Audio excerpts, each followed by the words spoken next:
They should sit in the back."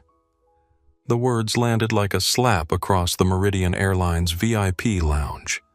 Conversations died mid-sentence. A businessman's coffee cup froze halfway to his lips.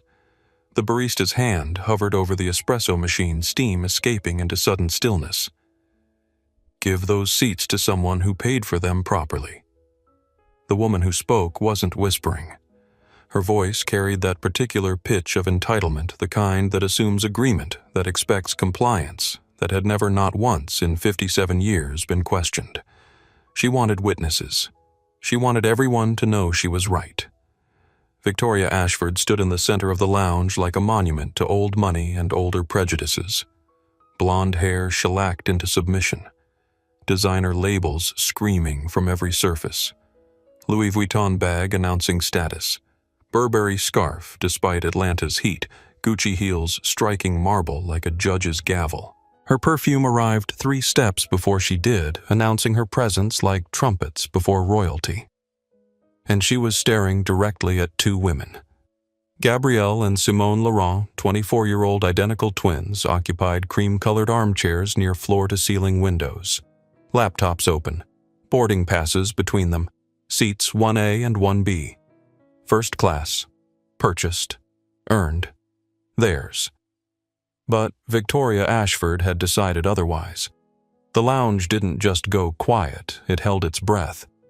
The hum of privilege that normally filled this space, ice clinking in crystal-soft murmurs about stock portfolios, the whisper of expensive fabric all suspended, frozen, waiting.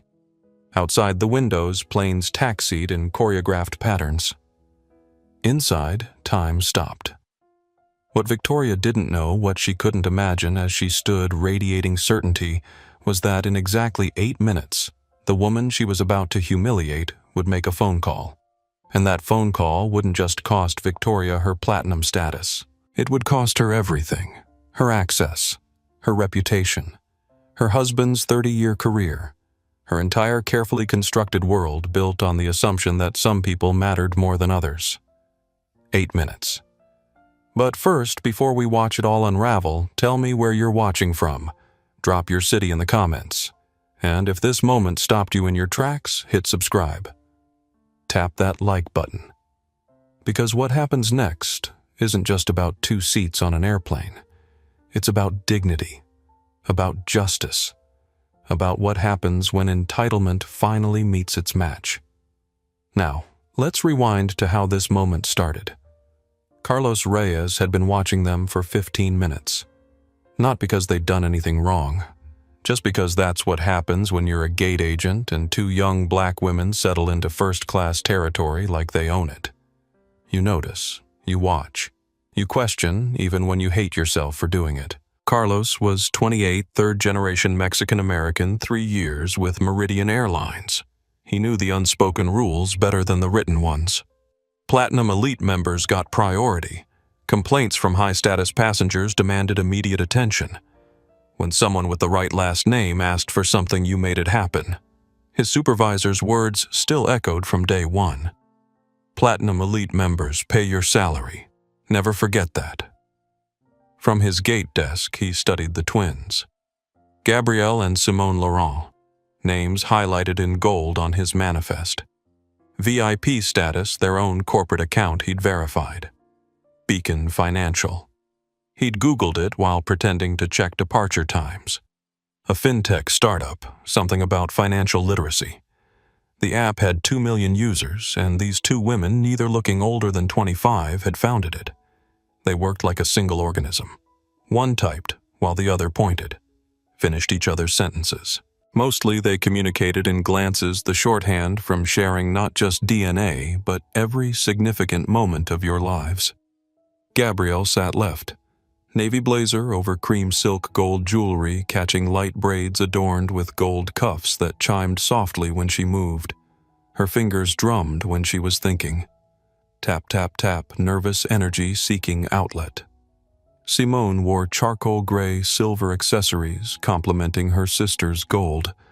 When concentrating, she chewed her bottom lip. Right now, she was deep in whatever presentation filled her screen.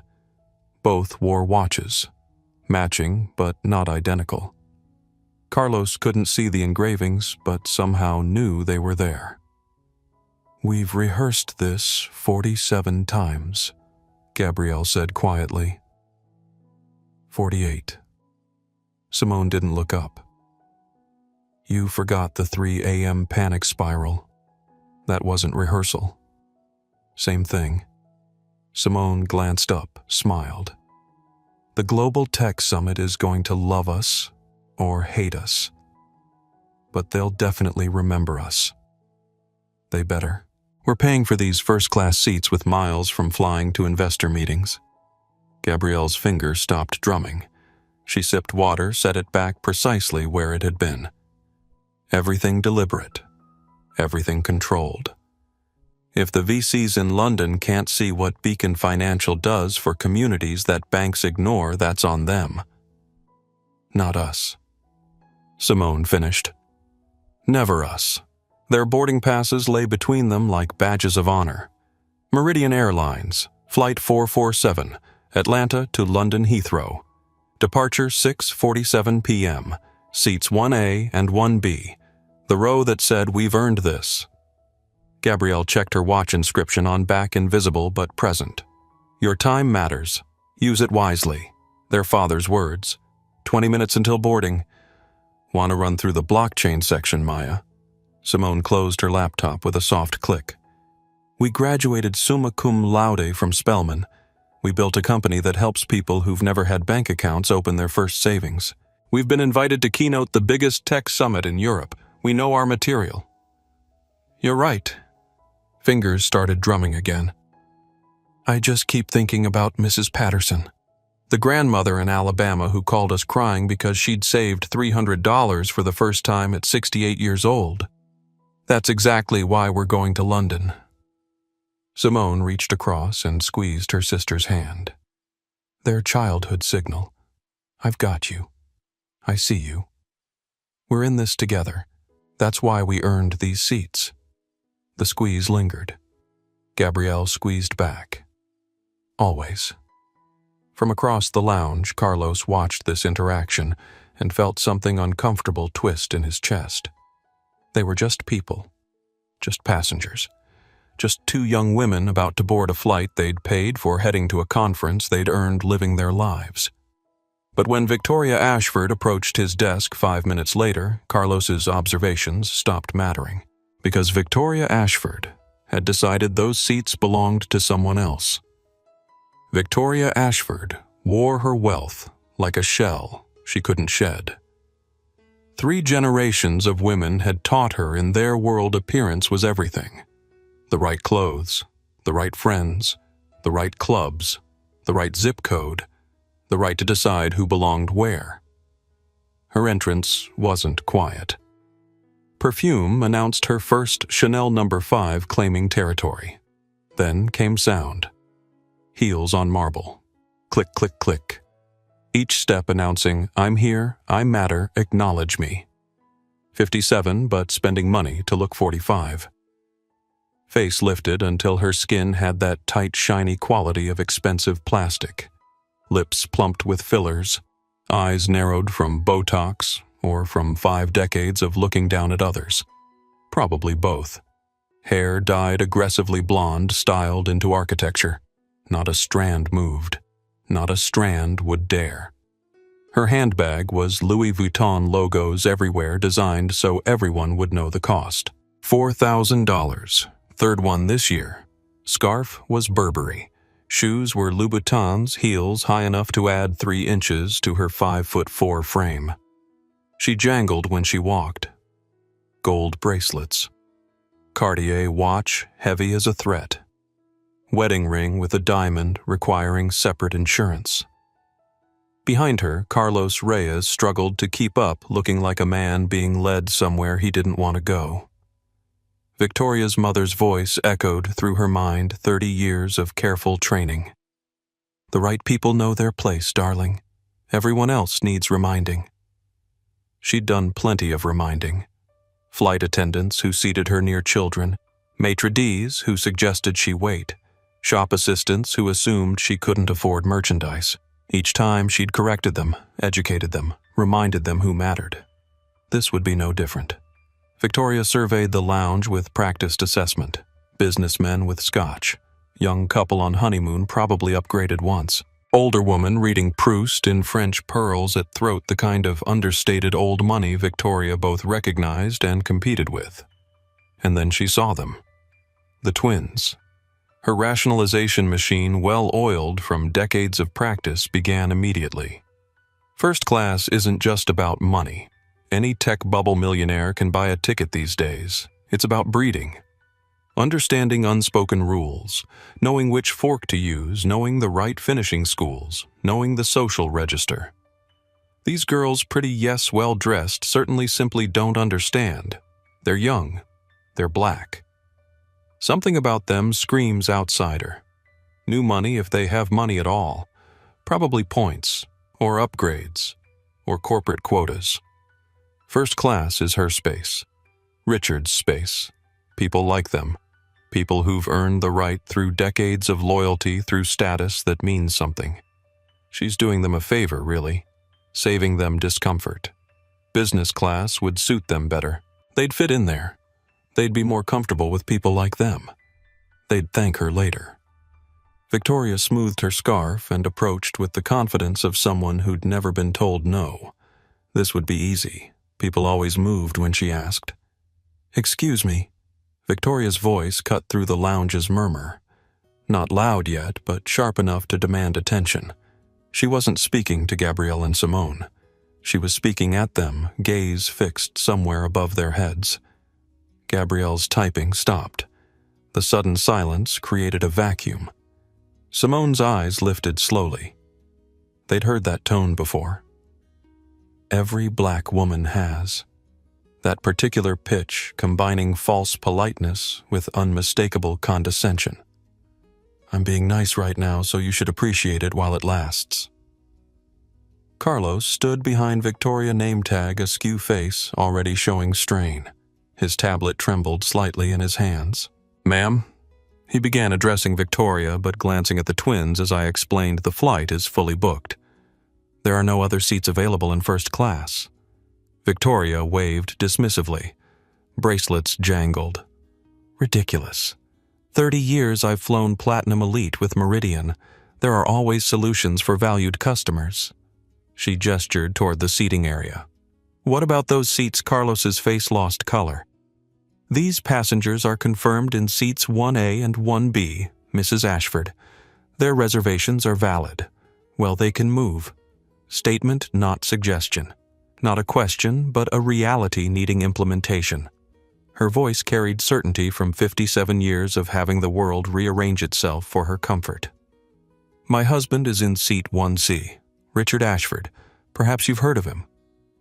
She let the name hang, waited for recognition, got it from Carlos's widening eyes. Senior partner at Ashford Klein and Associates, one of the top corporate law firms in the country. We handle Fortune 500 companies. We matter. The name drop landed. Carlos's posture shifted inward. Recognition flickered across his face. We always travel together. First class. Tradition. Victoria's voice took on that tone of explaining obvious things to slow children. Your booking system separated us due to a last-minute family emergency. Unfortunate but fixable. She turned, finally looking directly at Gabrielle and Simone, not at their faces, at their clothes, their braids, their skin. A 3-second scan that communicated volumes. These young ladies, the word ladies somehow sounding like costume that didn't fit, won't mind taking my business class seat. Row 5 window. Still premium. I'm sure they'll be more comfortable there anyway. The words hung like smoke. Thick. Toxic. More comfortable there. The implication crystal clear. The lounge so quiet even the ambient music seemed to lower its volume. Other passengers no longer pretending not to notice. A man lowered his newspaper. A woman paused mid-email. Gabrielle placed both hands flat on the table. Grounding. Fingers spread wide against cool wood, When she spoke, her voice was even measured, the product of years navigating spaces where her presence was questioned. "I'm sorry, but we do mind. We booked these specific seats months ago." Victoria's eyebrows shot up. Genuine shock flickered. Shock that they'd spoken at all, that they'd disagreed, that they'd dared. "Well," Victoria's smile showed too many teeth. Not a smile, a warning.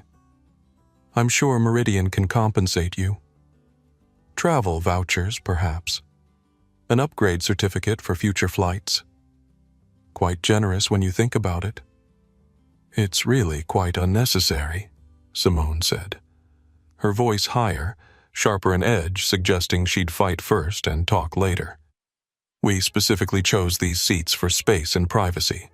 We have a presentation to finalize, work to do, no intention of moving." Tense silence descended, the kind with texture, with weight, with consequences. 3 rows away, Brooklyn Hayes raised her phone. 29 travel influencer, 500,000 followers. She recognized good content. Started recording. Near the window, Marcus Delgado, 34 journalist for Tech Business Daily, shifted closer. His phone already open to live stream. Carlos looked like he wanted the floor to open beneath him. He was a gate agent, not a mediator, not equipped for this.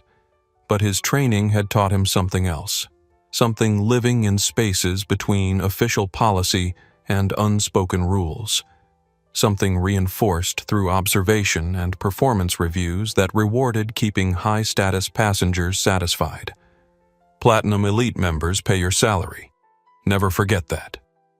His supervisor's voice. Day 1. Every day since. He was making a choice. He didn't realize it was the wrong one until far too late. Carlos made his first mistake. He turned to Gabrielle and Simone, expression pleading. "Ladies, I understand your position, but Mrs. Ashford is one of our most valued customers. If we could just find a way to accommodate everyone." What he meant was, if you could just move. What he meant was, she matters more. What he meant was, please make this easy for me. Simone's tablet hit the table. Not hard enough to damage, hard enough to punctuate. Accommodate everyone. We are accommodated. We have our seats. The seats we paid for with miles from pitch meetings where people like her looked at us exactly the way she's looking at us now. Mrs. Ashford. Carlos tried again, turning back with visible relief, perhaps another solution. Maybe other passengers willing to switch, or I could call my supervisor. No. Victoria's voice hardened, false sweetness evaporating. No more negotiations. These are first-class seats. I need to sit with my husband. We always sit together, non-negotiable. She pulled out her phone. Theatrical, practiced, weaponized. Let me call Richard right now. He can speak to your supervisor. He has connections at corporate. This will be resolved in 5 minutes. A power play. A demonstration. Look at my access. Look what I can do if you don't comply. From behind the coffee bar, Elena Torres watched with growing discomfort.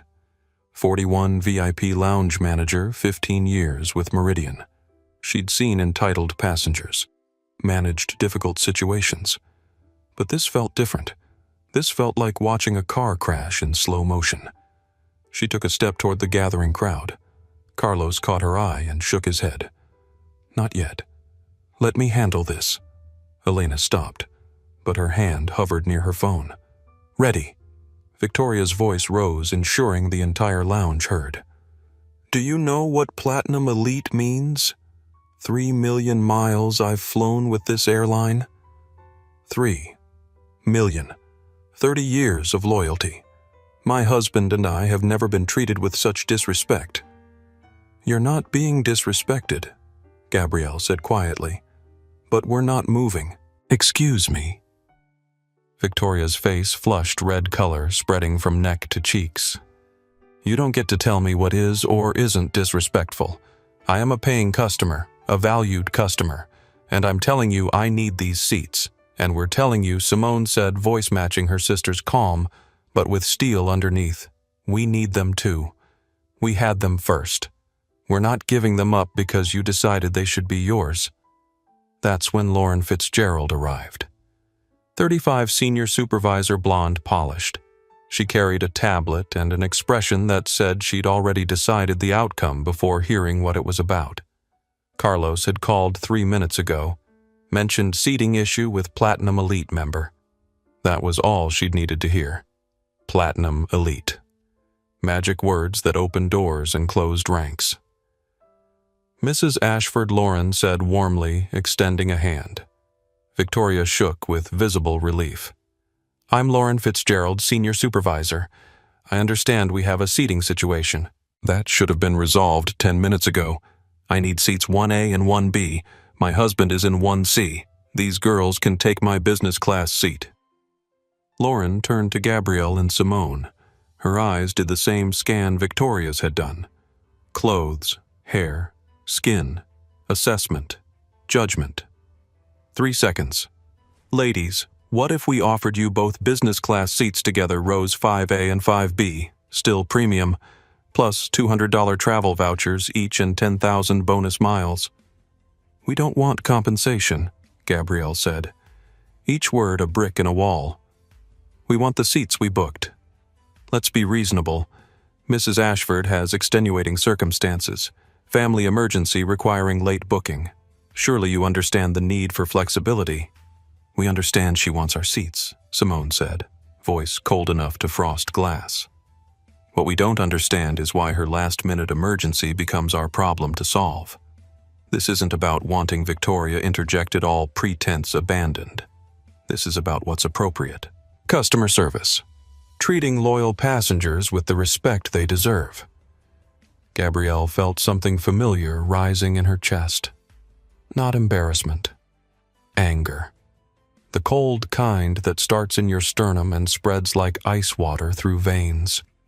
She'd felt it at 19 when a professor assumed she was there on diversity scholarship, when he'd said in front of the entire class, "I'm glad the college is finally investing in students like you."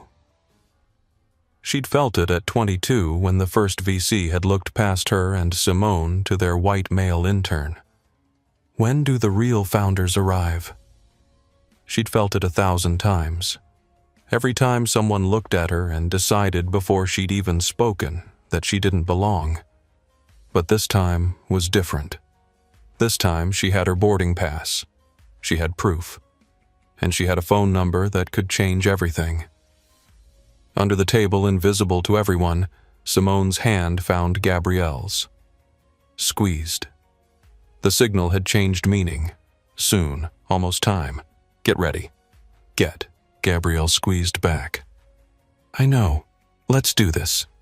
Victoria dialed. Richard. I'm at the airport. There's a problem. These seats. Call Mitchell at corporate. Call someone who can fix this. Pause. Victoria's face changed, annoyance flickering to anger. I don't care if you're in a meeting. This is important. I'm being treated like I don't matter. Like 30 years of loyalty means nothing. Longer pause. Victoria's jaw tightened. Fine. But I'm calling Mitchell myself. This is unacceptable. She hung up. Jaw clenched. Looked at Lauren, at Carlos, at the twins with something new in her eyes. Not just entitlement, desperation. Because for the first time in 30 years, someone wasn't immediately doing what she asked. My husband is calling corporate. This will be resolved. People who matter will handle this. But her voice had changed. A tremor. A crack.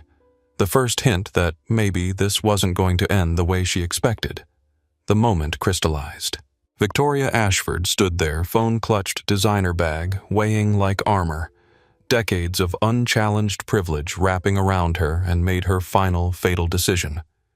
She was going to be explicit. Look, she said. voice dropping to that register white women use when they're about to say something they know is wrong but believe they're entitled to say anyway. I don't know how you got those tickets. She looked directly at Gabrielle and Simone. Not at their faces, at their braids, their skin, their existence in a space she'd decided was hers. Maybe they were a gift. Maybe you used points. Maybe some corporate diversity initiative. Some quota. I don't know. And frankly, I don't care. The lounge went completely silent. Even the ice machine behind the bar chose that moment to drop cubes. The sound echoed like gunshots. But first class is not for everyone. It's not about having a ticket. Anyone can buy a ticket these days. It's about fitting.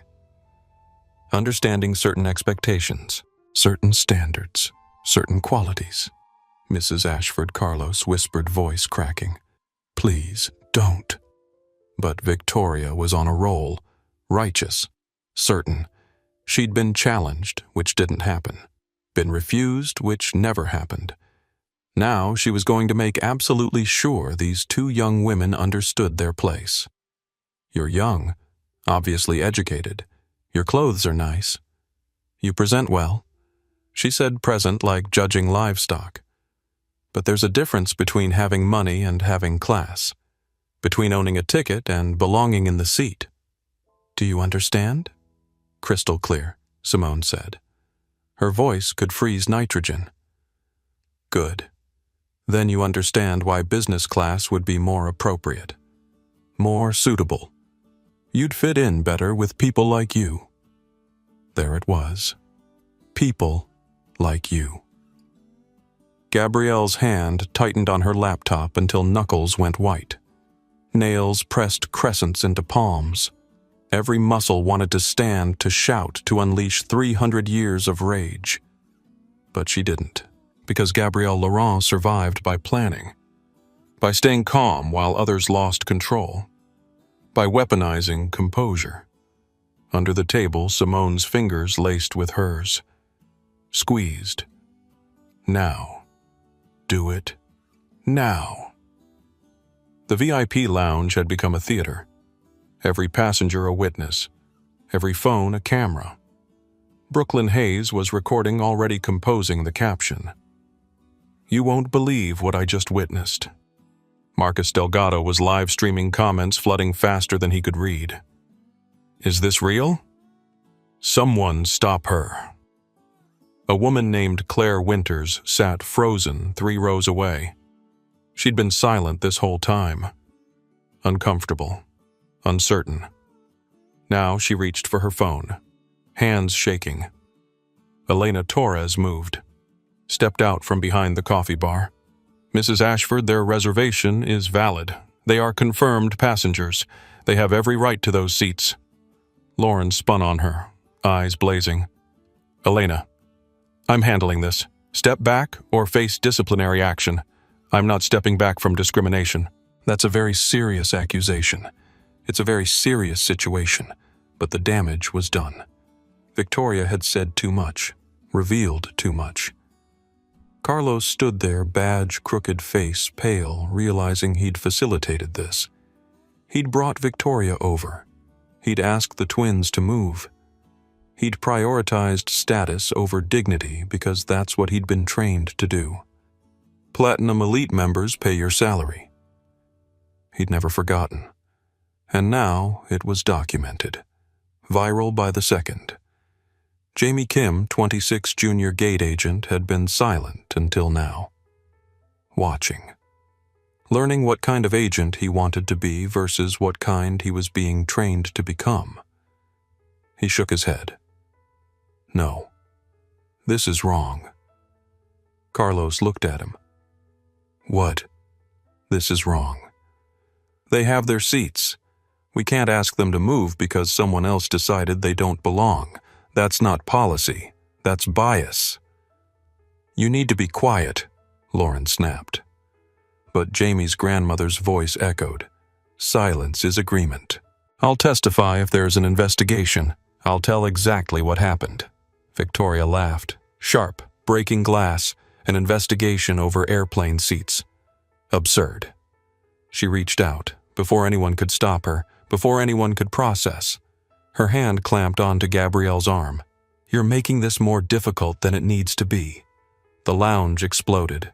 Brooklyn's video captured it perfectly. Victoria's hand on Gabrielle's arm. Gabrielle's face frozen in shock, then fury. Simone rising so fast her chair scraped marble.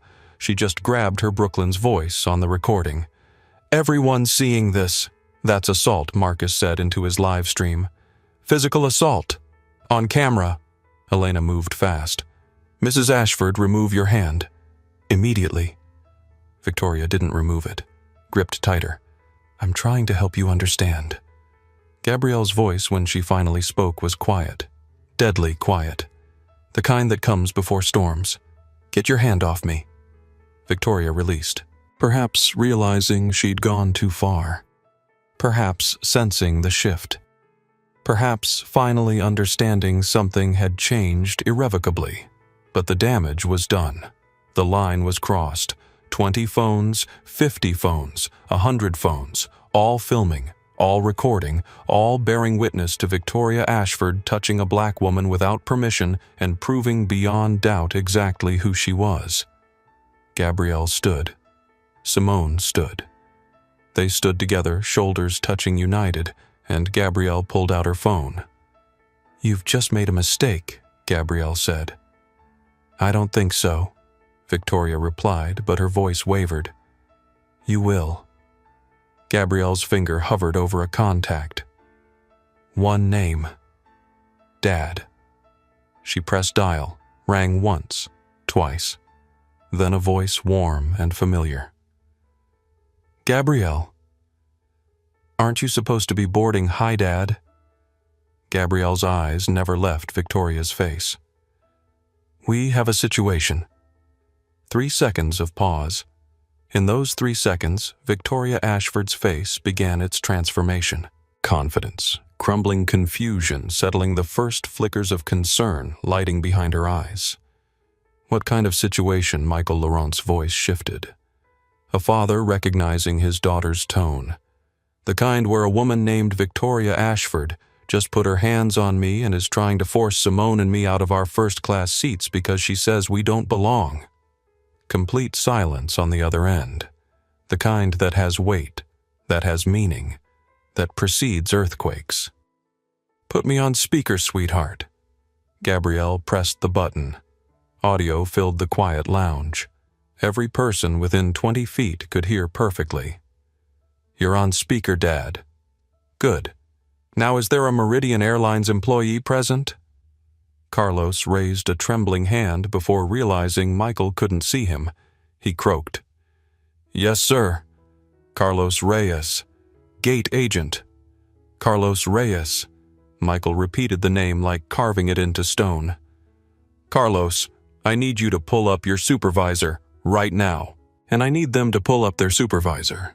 I want every single person who touched this situation standing in front of my daughters in 2 minutes." "Can you do that?" Carlos was already moving, fingers flying across his tablet. "Yes, sir, right away." Lauren stepped forward, trying to regain control. "Mr. Laurent, I'm Lauren Fitzgerald, senior supervisor. Perhaps we can resolve this calmly." "Calmly?" Michael's voice could freeze fire. "You want calm? After my daughters confirmed passengers with valid tickets in seats they booked months ago have been harassed, discriminated against, and physically assaulted in your lounge, while your staff facilitated it. You want calm?" "Sir, I didn't personally. Not you. The woman who believes my daughters don't belong in first class. Is she there?" Victoria had gone very still, face tight, white at the edges. "I'm here. Your name. Victoria Ashford. Victoria Ashford." He repeated it the same way, filing away, building a case. "And you felt entitled to put your hands on my daughter. I was just trying to. You were trying to force 2 black women out of seats they paid for because you decided they didn't belong. That's what you were trying to do. Let's be very clear about what happened here. You don't understand. I'm a Platinum Elite member. 30 years. I have status. Rights. Those girls, Michael said, voice dropping so low it became a whisper. But somehow more terrifying are my daughters. The VIP lounge was so quiet you could have heard a snowflake land. Those girls are Gabrielle and Simone Laurent, 24 years old. Graduates of Spelman College, summa cum laude. Co-founders of Beacon Financial, a company that has helped 2 million people access financial tools that banks refused to provide. Keynote speakers at the Global Tech Summit tomorrow. Brilliant, accomplished, extraordinary young women. Victoria's Louis Vuitton bag slipped from her shoulder. Hit the floor. She didn't pick it up. And they are my daughters. And I, Mrs. Ashford, am Michael Laurent. The pause was excruciating. I own this airline. If there had been silence before now, there was a vacuum. Nobody breathing, nobody moving, nobody processing fast enough to react. Victoria's face went from white to gray, the color of ash, of endings. Lauren's tablet slipped from her hands. Clattered. Nobody picked it up. Carlos closed his eyes. Like if he couldn't see it, maybe it wasn't real. But Jamie Kim felt vindication, relief. Maybe doing the right thing actually mattered. Brooklyn's live stream exploded. Comment section unreadable, share numbers climbing by thousands. Marcus whispered into his phone, "You are watching history." Elena Torres felt emotion well up. Not sadness. Justice. Being proven right when you thought you'd be punished. And Gabrielle and Simone felt something they'd carried their entire lives finally lift. Not the anger. That would take longer. Not the exhaustion of constantly proving they belonged. That was generational. But the fear that this moment would end like so many others with them apologizing, shrinking, moving, that fear evaporated. Michael Laurent wasn't finished. Mrs. Ashford, your Platinum Elite status is revoked. Effective immediately. You are banned from all Meridian Airlines flights. Permanently. Globally. But not finished. You will be escorted from this airport by security. Your name and actions will be documented in every training seminar we conduct. You will be an example, a cautionary tale. Your face in our training videos. Your words quoted in our policies. That will be your legacy. Victoria tried to speak. Nothing came.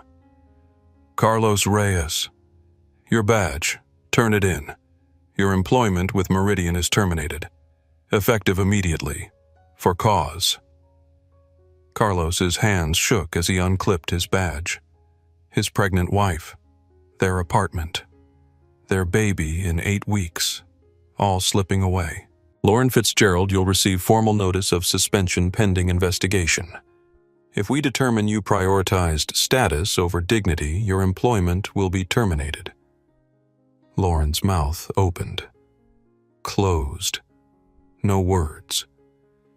Jamie Kim, you spoke up. You recognized injustice. You did what every employee should do. You'll receive a promotion and formal commendation. Thank you for your integrity. Jamie exhaled, nodded. Couldn't speak. Elena Torres, you tried to stop this. You recognized what was happening. You'll hear from my office about your new position.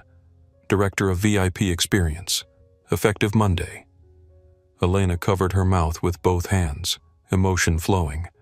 And to every passenger watching recording bearing witness, I want you to know this is not who Meridian Airlines is. These are individuals making terrible choices. They are facing consequences. Immediate, severe, appropriate consequences. Someone started clapping. Then another. Within seconds, the entire VIP lounge was applauding. Victoria stood frozen, her world ending in real time. Her screen lit up repeatedly. She didn't reach for it, because everything she'd built 30 years of status, of social position, of believing herself better than, was collapsing like a sandcastle hit by high tide. Airport security arrived. 2 officers, professional, not unkind, but absolutely firm. Ma'am, one addressed Gabrielle. Are you injured? Do you need medical attention? No, I'm fine. Ma'am, the officer turned to Victoria. You need to come with us. This is absurd. I didn't do anything wrong. I just asked for what I deserved. Ma'am, you physically touched another passenger without consent. That's documented. The airline has requested your removal. Please come with us. My bags. We'll collect your belongings. As security escorted her toward the exit, every eye followed. Some faces showed satisfaction, some pity. Most showed relief that justice for once was visible and immediate. Victoria's last look backward wasn't at the twins. It was at the first-class cabin visible through windows, at the space she'd believed was hers by right, at the world she'd just been banned from permanently. The moment elevator doors closed on her, the lounge released its collective breath. Conversations exploded. Phones everywhere. The story spreading like wildfire. Carlos stood at his gate desk, badge in hand, staring at plastic that used to represent his livelihood. Lauren approached, her own face ashen. I have to take that. Carlos handed it over. I have a baby coming. I know. She'd helped plan his shower, seen ultrasound photos, congratulated him. Now she was taking his job because he'd chosen wrongly. I'm sorry. Are you? Because you made the same choice? You just didn't get caught yet. Lauren had no response. He was right. She'd prioritized Victoria's status the moment she'd arrived. She'd been prepared to facilitate discrimination because that's what had been rewarded, modeled, encouraged. Platinum Elite members pay your salary. She'd never forgotten. And now she might lose hers too. Jamie watched this from 10 feet away, learning, understanding, seeing the cost of complicity in real time. His screen lit up with a text from his mother. Proud of you for speaking up. That took courage. He responded. It was the bare minimum. I should have done more sooner. But he'd spoken. That was something. That was more than Carlos had done. More than Lauren. And Michael Laurent had noticed. Had rewarded it. Elena had disappeared into her office. Needed a moment. Needed to process that she'd just been promoted for doing what should have been expected. Her phone rang. Michael Laurent's office. Ms. Torres. This is Daniel Cooper, Executive VP. Mr. Laurent asked me to call. First, thank you for your integrity. Second, we'd like to fly you to headquarters Monday morning to discuss your new role. We're serious about change. We need people like you leading it. I'll be there. And Mr. Cooper, I'm going to make sure this never happens again. That's exactly why we're promoting you. Across the lounge, the twins had sat back down. Not because they wanted to, but because standing felt performative when all they wanted was to board their flight and decompress. Simone pulled out her laptop, stared without seeing. Gabrielle did the same. You okay? Ask me again in an hour. Fair. A young woman approached hesitantly. Early 20s, black, Georgia Tech hoodie. Stopped a few feet away, nervous. I'm so sorry to bother you, but I had to say thank you. You're not bothering us. I'm a computer science major. I've been told I don't belong in my classes. By other students. By a professor once. I was thinking about transferring, or quitting. But watching you just now, tears streaming, you didn't back down. You didn't make yourself smaller. You just said no. I needed to see that. What's your name? Destiny. Destiny Williams. Destiny, do you belong in computer science? Yes. Then take up space. Don't apologize for being there. Build loudly. Succeed loudly. And when someone tells you that you don't belong, remember their opinion isn't your reality. Destiny nodded, wiped her face, walked away, transformed. And that's when Gabrielle understood. This wasn't just about them keeping their seats. This was about every Destiny watching. Every person who'd been told they didn't belong. This was bigger than them. had always been bigger. Her screen lit up. Their mother. Video call. She answered. Her parents' faces filled the screen, both with emotion in their eyes. "Baby girls," their mother said, voice thick. "You did it. You stood up. You made them see you. We learned from the best." "What happens now?" their father asked. "To that woman." "Her husband consequences," Simone said simply. "Real ones, the kind that teach lessons." "Good," their mother said fiercely. They talked for a few more minutes, about the presentation, about Beacon Financial, about family. Because even in the middle of viral moments, they were still just daughters calling parents. When they hung up, their flight was boarding. First-class passengers rows 1 through 4. Gabrielle and Simone gathered their belongings, rolled their bags toward the jetway, past the gate desk where Carlos used to stand, where Jamie now stood with his temporary supervisor badge. Ms. Laurent, thank you for showing us what courage looks like. Thank you for speaking up." That mattered. They boarded, leaving behind a lounge forever changed a video with millions of views already, and a woman whose world was still collapsing in real time. Victoria's walk through Hartsfield-Jackson was a perp walk without handcuffs, security on both sides, not touching but making clear she wasn't leaving on her terms. She was being removed, escorted, banned. Her heels clicked against tile, each step echoing, each step taking her further from the life she'd known. Phones followed, some recording, some just watching, everyone knowing. A man looked up from his newspaper and shook his head. A teenager whispered behind raised hands. An employee pointedly looked away.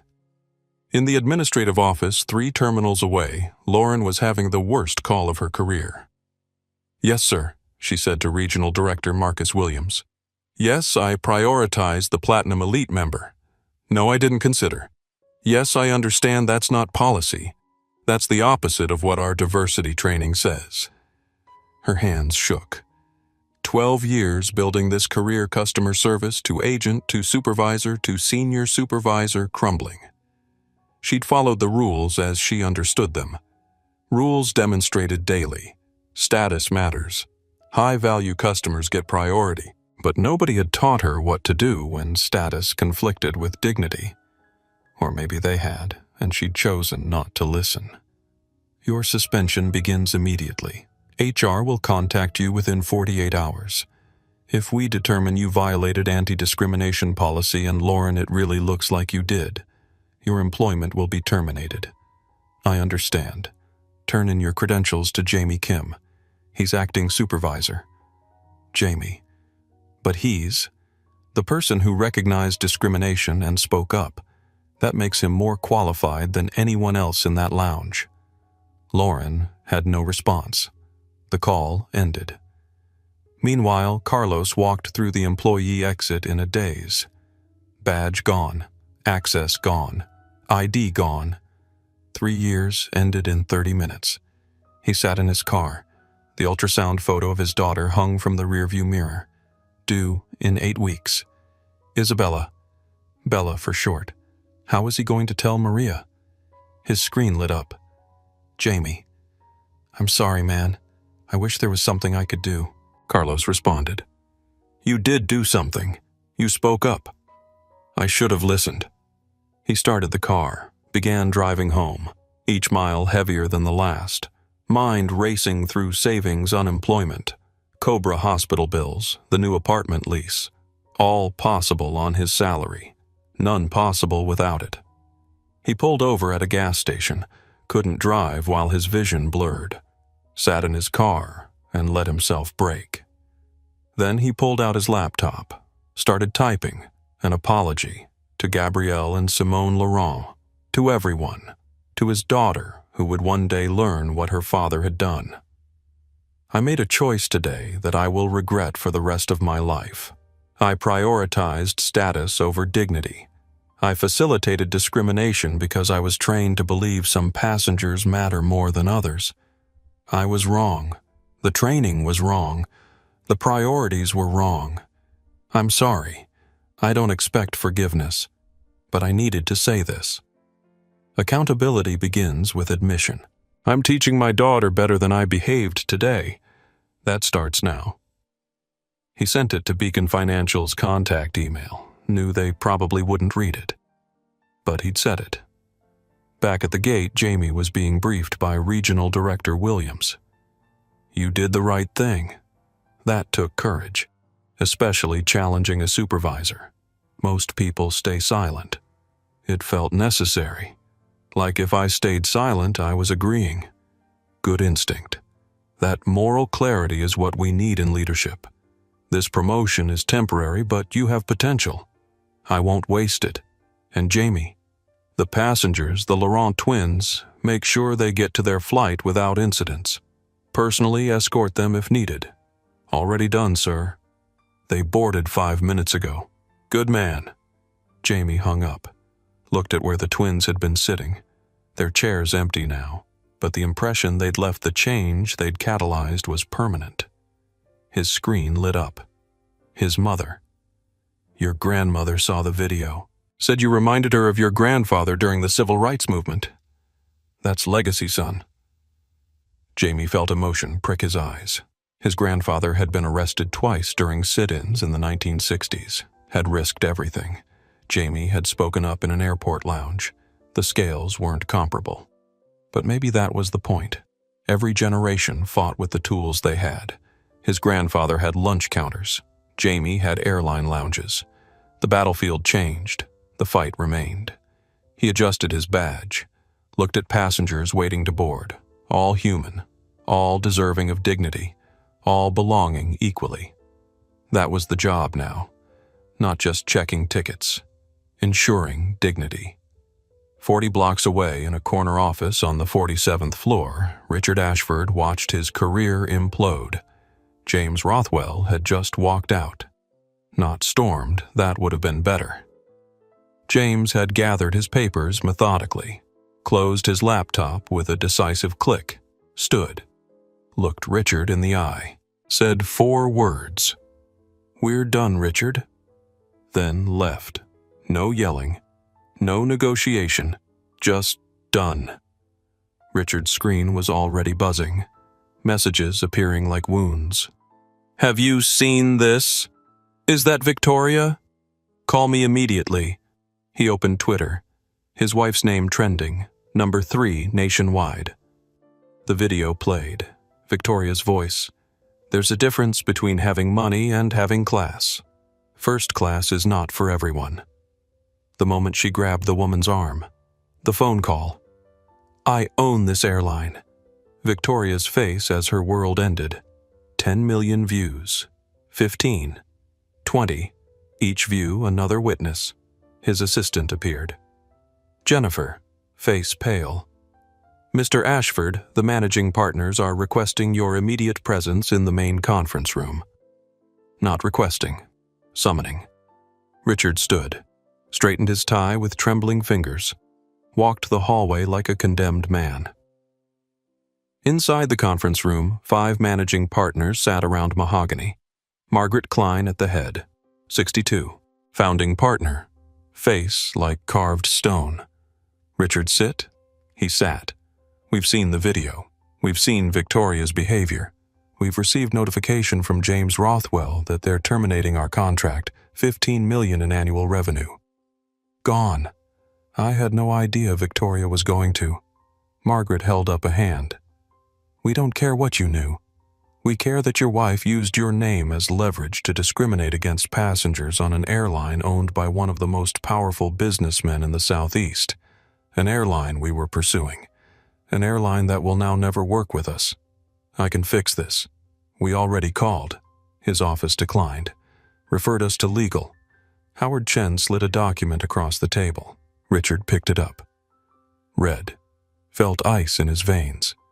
Notice of potential legal action for defamation, harassment, and creating a hostile environment. That's not all. Margaret pulled out her phone. Your wife is trending. # banned for racism. Over 200,000 uses. The Georgia Bar has opened an ethics inquiry. Every legal blog is running stories about Ashford Klein and associates enabling racist behavior. I didn't enable. Your name is on the firm. Your wife invoked your position. You are responsible. What do you want? Margaret folded her hands. Clause 14b. Actions bringing the firm into disrepute. We're invoking it. Richard felt his heart stop. You're removing me. I founded this firm. My name was on the door, Elizabeth Warren corrected. Building management is changing signage Monday. You can't. We can. You have two options. Resign immediately with standard severance. Leave quietly. We issue a retirement statement. Your reputation takes a hit but survives. Or we convene a full vote to remove you by force. Your behavior becomes public record. The bar investigation continues. Your reputation is permanently destroyed. That's not a choice. No, Margaret said softly. It's a consequence. Your wife made a choice to discriminate, to use your name as a weapon. Now you face the consequences of her behavior and your failure to address it before this point. She slid paper and pen across the table. Resignation letter, already drafted. After 30 years of dedicated service, Richard Ashford has decided to resign to focus on personal and family matters. Translation: We're throwing you out to save ourselves. Richard's hand shook as he signed. 30 years reduced to a signature. What about my clients? Reassigned. My office being cleared. My staff reassigned to other partners. Everything he'd built, gone. Because his wife decided 2 black women didn't belong in seats they'd earned. He signed, dated, slid the paper back. Margaret picked it up, nodded. Your access is revoked. Jennifer is packing your things. Security will escort you. Security, I'm not. We need to make clear to every employee, every client, that we will not tolerate racism. Your departure needs to be visible. She walked to the door, paused. I'm sorry, Richard, but your wife made this necessary, and you made it possible by not stopping her sooner. 2 security guards appeared. Not unkind, just present.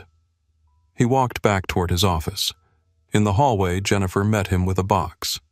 Photos, law degree, awards, 30 years in cardboard. Guards escorted him to the elevator, down 47 floors, through the lobby where colleagues averted their eyes, out onto the street where his name still hung on the building. Until Monday. He got in his car, started driving. Traffic slow. Atlanta rush hour. Atlanta rush hour pressed in around him. Brake lights stretching to the horizon. A billboard advertised family vacations he couldn't afford now. His exit approached the one he'd taken every day for 30 years. The one he'd never take for work again. Time to think. To feel 30 years evaporate because the woman he'd married believed some people deserved more space. And he'd never challenged her enough. Never confronted her prejudices. Never said, no, Victoria, that's not okay when she'd made comments about those people. He'd been complicit through silence. And now silence was all he had left. His phone rang. Victoria. He didn't answer. It rang again. 5 times. 6. He finally answered on the 7th. Richard, where are you? I'm home. I need you. These people. Stop. Just stop talking. But Richard, these 2 girls and their father. I know what happened. I've seen the video. 20 million people have seen it, Victoria. Do you understand? 20 million people watched you discriminate because you decided they didn't belong? Silence. I lost my job. James terminated our contract. 15 million a year gone. The partners voted me out. 30 years ended because of what you did. That's not fair. Fair? You want to talk about fair? two young women were sitting in seats they'd paid for, and you decided they didn't belong because of their skin. You used my name, my reputation, my position as leverage, and it turns out their father owns the airline. You destroyed both our lives because you couldn't accept that black women belong in first class. I didn't know who they were. You shouldn't have needed to know. That's the point. You should have left them alone regardless. But you couldn't, because in your heart you think some people are better than others. And today the world found out. He hung up. When he arrived home, he saw the for sale sign already being planted. Inside, Victoria sat in the drawing room, wine in hand, eyes red, looking older than he'd ever seen her. "We need to talk." "I don't want to talk. I want you to fix this." "I can't fix this. Nobody can. You broke something that can't be repaired. You showed the world who you are. Now we both live with it." He walked upstairs, to the guest room, because he couldn't sleep next to her tonight. Couldn't look at her without seeing the video. 30 years of marriage. 30 years of partnership. All hollow now. All revealed as built on sand, on privilege never examined, on prejudice never confronted. He remembered their wedding. Victoria in white, radiant young. Had the prejudice been there then? Subtle, easy to ignore. Or had it grown over years? He'd been complicit, not just by failing to stop her, by benefiting from the same structures she defended, by accepting clients who'd never hire black lawyers, by attending clubs with no black members, by living in neighborhoods designed to exclude. He wasn't innocent. He was just finally paying. He lay on the bed, stared at the ceiling, understood his old life was over, because in the end, silence is agreement. And he'd been silent too long. On the plane, Gabrielle and Simone tried to process what had just happened. Their laptops were open. The presentation was there.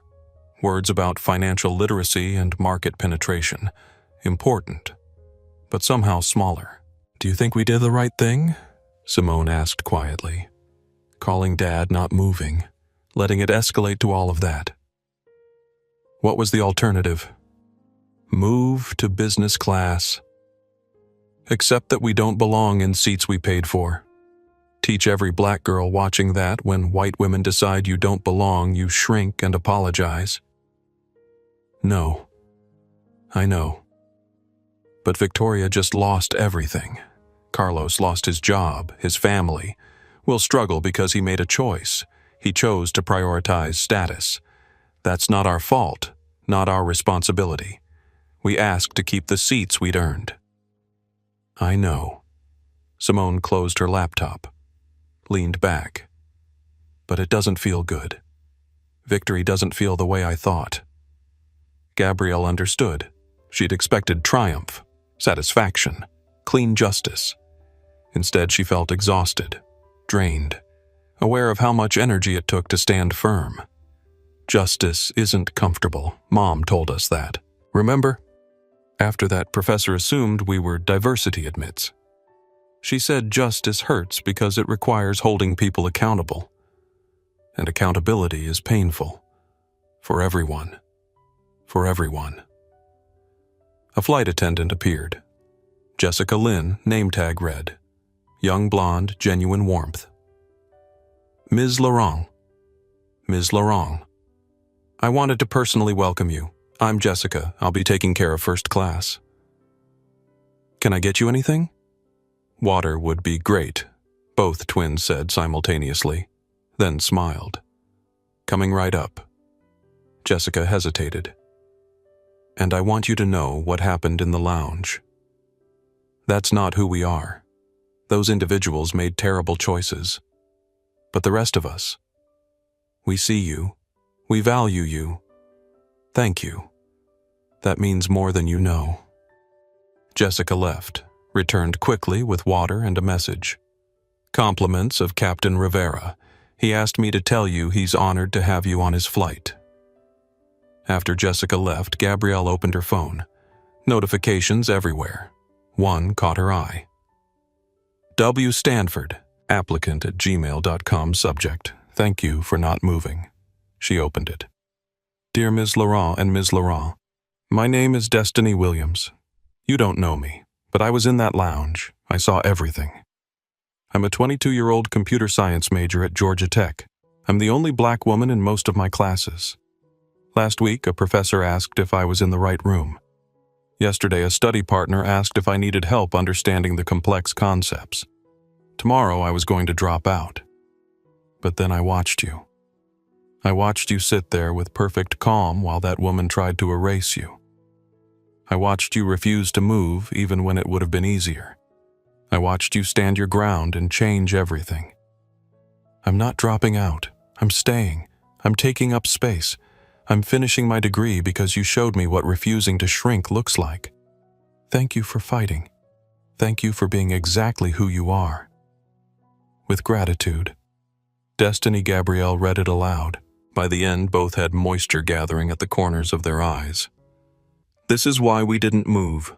This is why it matters," Gabrielle responded. "Dear Destiny, you didn't need us to show you strength. You already were strong. You were surviving in spaces that questioned your right to be there. That's courage. We just reminded you that you don't have to make yourself smaller. Take up space, Destiny. Build loudly. And when you succeed, and you will reach back and help the next person. That's how we change things, not by any one of us being extraordinary, but by all of us refusing to be erased. Stay strong. You belong in that program. You belong everywhere you've earned the right to be. Gabrielle and Simone Laurent." She sent it. Felt something shift. The exhaustion still there. The frustration still there. But underneath purpose, meaning, understanding that their refusal had rippled beyond them. Brooklyn Hayes approached phone in hand. "My video has 5 million views. CNN wants to use it. BBC. Everyone. I wanted your permission. Post it everywhere. Make it impossible to ignore. Document it so thoroughly that the next Victoria Ashford thinks twice." Brooklyn nodded. "And just so you know, I shared Beacon Financial in the description. People are downloading your app. You're getting new users." Then something good came from something terrible. Marcus Delgado stopped by. "Tech Business Daily wants a full profile. Not just today. About Beacon Financial. Your mission. Can we talk after your keynote? Come to our hotel tonight. 8 p.m. We'll give you the full story. But company first, incident second. Deal. Deal. Because honestly, your company is the better story." After he left, the twins opened their presentation. Read through with new eyes. "We have to address what happened. We can't pretend we're not the women from the viral video. No. We use it. We open with it. We turn it into our point." They began rewriting, threading personal experience with their company's mission, making explicit what had always been implicit, that Beacon Financial exists because people like them are constantly told they don't belong. "Good morning," Gabrielle typed. "You may recognize us. 2 days ago, we were told we didn't belong in first class. We refused to move," Simone added. "And in refusing, we started a conversation. They worked together, trading keyboard, building speech, transforming personal pain into public teaching. An hour in, their father called again. 'How are my girls processing?' 'Good. Processing is healthy. Did we do the right thing?' 'Carlos has a baby coming. Victoria's life is destroyed. Richard lost his career. That's a lot of damage.' Michael was quiet. "Do you know what I think about when people ask if consequences are too harsh? I think about every black employee fired for speaking up against racism and nobody cared. Every person denied service with no recourse. Every individual told to accept injustice quietly. Those consequences were harsh too. They just weren't visible. So we did the right thing. You did the only thing. You stood your ground. You refused to accept degradation. You called out injustice. Those are always the right choices. The fact that consequences are visible and public now, that's not your fault. That's just accountability finally having teeth. Thanks, Dad. I love you both. Give that speech tomorrow. Change the world. You're already good at it. The call ended. They returned to their presentation. The plane flew through darkness toward London, toward their keynote, toward whatever came next. They'd kept their seats. But more importantly, they'd kept their dignity. They'd proven that refusing to move was possible, was powerful, was necessary. And somewhere, Destiny Williams was staying in her program. Somewhere other people who'd seen the video were standing taller, taking up more space, refusing harder. That was worth everything. The jetway smelled like recycled air and jet fuel. Their rolling bags thumped over ridges, thump, thump, thump, thump, familiar rhythm from months of travel. Through windows, ground crew moved luggage in orange vests. The plane sat waiting, massive and white door open like a portal. Gabrielle and Simone walked side by side, not talking, just existing in the aftermath. Processing, breathing, continuing. Other passengers boarded around them. A family with toddlers, an older couple holding hands, business travelers on phones, life continuing as if the world hadn't just shifted. At the aircraft door, Captain Rivera waited, 50-something Hispanic silver in his hair uniform, crisp. When he saw the twins, respect mixed with something deeper. Gratitude, maybe. Ms. Laurent, on behalf of Meridian. I want to personally apologize for what you experienced. That does not represent who we are. Thank you, Captain. If there's anything you need during this flight, tell me or my crew immediately. We are here to serve you, to ensure your journey is everything it should have been from the beginning. We know this wasn't you. This was individuals making bad choices, not the airline, not the crew.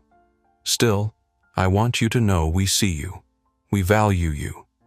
We're grateful you chose to continue with us despite everything. He stepped aside. They entered. First class was quiet. A few passengers already seated. An older white couple smiled as the twins passed genuine smiles. A younger black man nodded solidarity, needing no words. And there, row 1 seats 1A and 1B sat empty, waiting, reserved, earned, theirs. Gabrielle stowed her bag, the action automatic practiced. But today it felt significant. This space, this exact space had been contested, and they'd won. Simone settled into 1B. Gabrielle took 1A, buckled, pulled out laptops, returned to routine interrupted by someone else's prejudice. Jessica appeared with water. Welcome aboard. Then quieter. I've been with Meridian 8 years, never seen anything like today. And I'm grateful it was documented, that people saw, because now it has to change.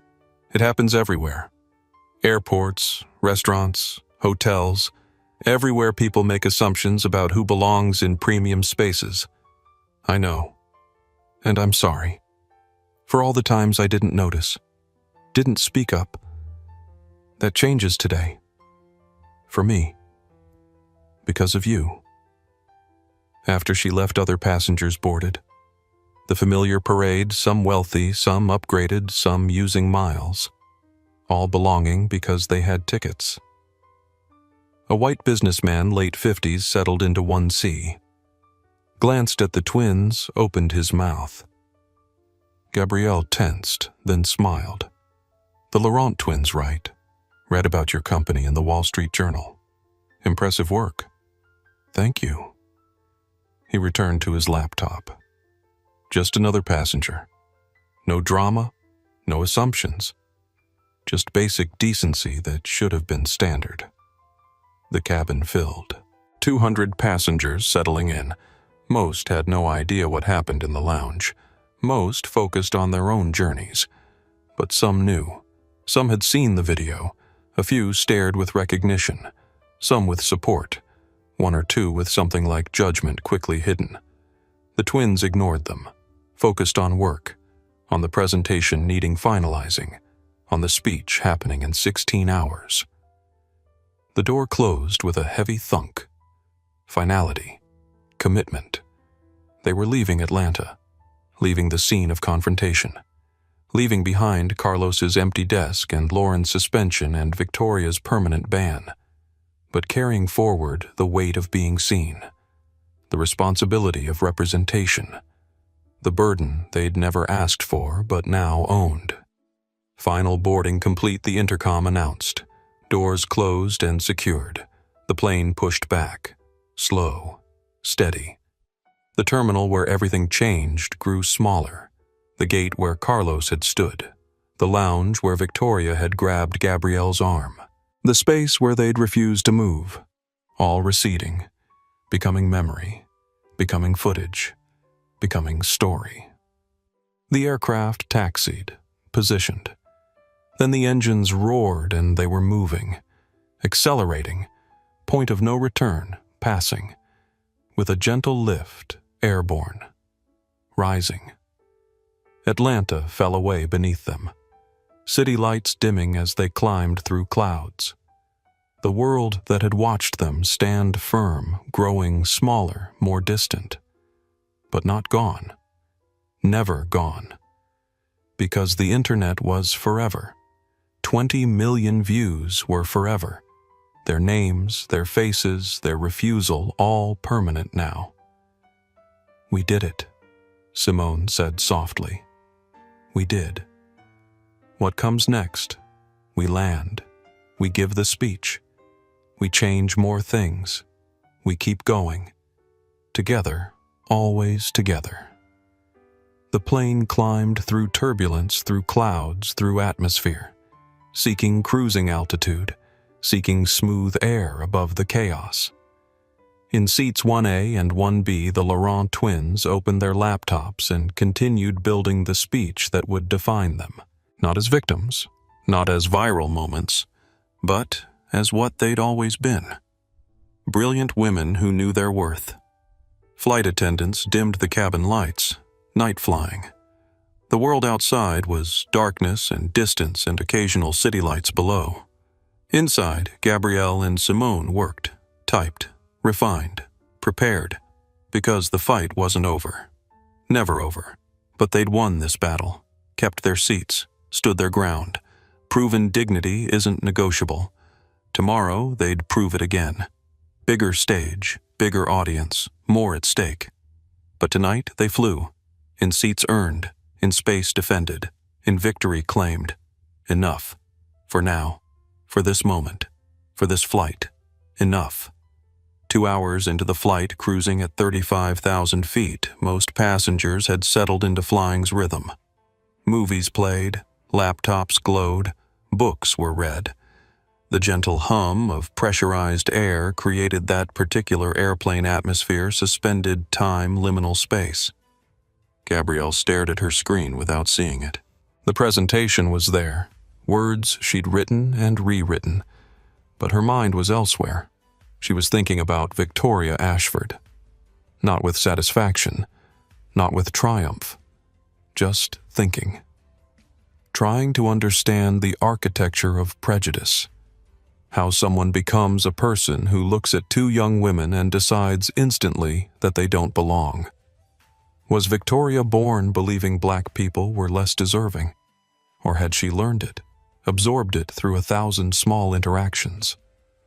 Her mother's voice, her father's choices, her social circle's unspoken rules, the media she consumed, the neighborhoods she lived in, schools she attended that had few, if any, people who looked like Gabrielle and Simone. Prejudice is taught like language through exposure, repetition, reinforcement. Children absorb their parents' biases like grammar rules. They learn who to fear, who to trust, who to respect based on observed patterns. Victoria had been someone's daughter once, probably someone's mother, definitely someone's wife. She had people who loved her, who'd call her kind, generous. She probably donated to charity, volunteered somewhere, saw herself as decent. And yet she'd looked at Gabrielle and Simone and seen other, seen less than. Seen doesn't belong. "You're thinking about her," Simone said quietly. Not a question. Twin intuition. Trying to understand how someone becomes that. Simone closed her laptop, turned slightly. You want to know if she'll learn anything? If today changed her beliefs, or just made her more careful? Both. Either. She won't change. People like Victoria don't learn they're wrong. They learn they got caught. They learn that the people they targeted had more power than expected. They learn to be more careful, more strategic. But the belief system stays intact. That's depressing. That's reality. Simone's voice wasn't harsh, just factual. Maya, she's 57. She's had 5 decades to examine her prejudices and chose not to. 5 decades of opportunities to notice she treats people differently based on race and chose not to care. Today didn't give her new information about racism. It gave her consequences for racism she already knew she had. Gabrielle processed this, knew her sister was right, but some part wanted to believe people could change. Had to believe it, or what was the point of fighting? But some people will change. Elena did. Jamie did. Maybe even Lauren if she's forced to examine how she prioritized status. Maybe. But they changed because they saw themselves in the mirror we held up. Victoria only saw us, and she'll never see us as fully human, just as the wrong people who happen to have the right connections. Gabrielle pulled up her phone, scrolled through responses. 3 more had come in. Other young women, other students, other people choosing to stay because they'd watched 2 black women refuse to move. This is why it matters. Not because Victoria learns, because destiny does. Because these girls do. Simone read the messages. Her expression softened. You're right. I'm just tired. Tired of having to be the lesson. Tired of educating through trauma. Tired of the fact that us keeping our seats is newsworthy when it should be normal. I know. Silence for a moment. The weight of visibility of representation settling heavily. Can I tell you something always? I'm scared about tomorrow. The keynote. Everyone's watching us differently now, not as tech founders, as the women who stood up to racism. What if we mess up? What if the speech falls flat? What if investors pull out? Gabrielle finished the thought. Simone hadn't voiced. What if Sarah Crawford decides the $25 million is too risky? What if Beacon Financial dies because we couldn't handle being famous?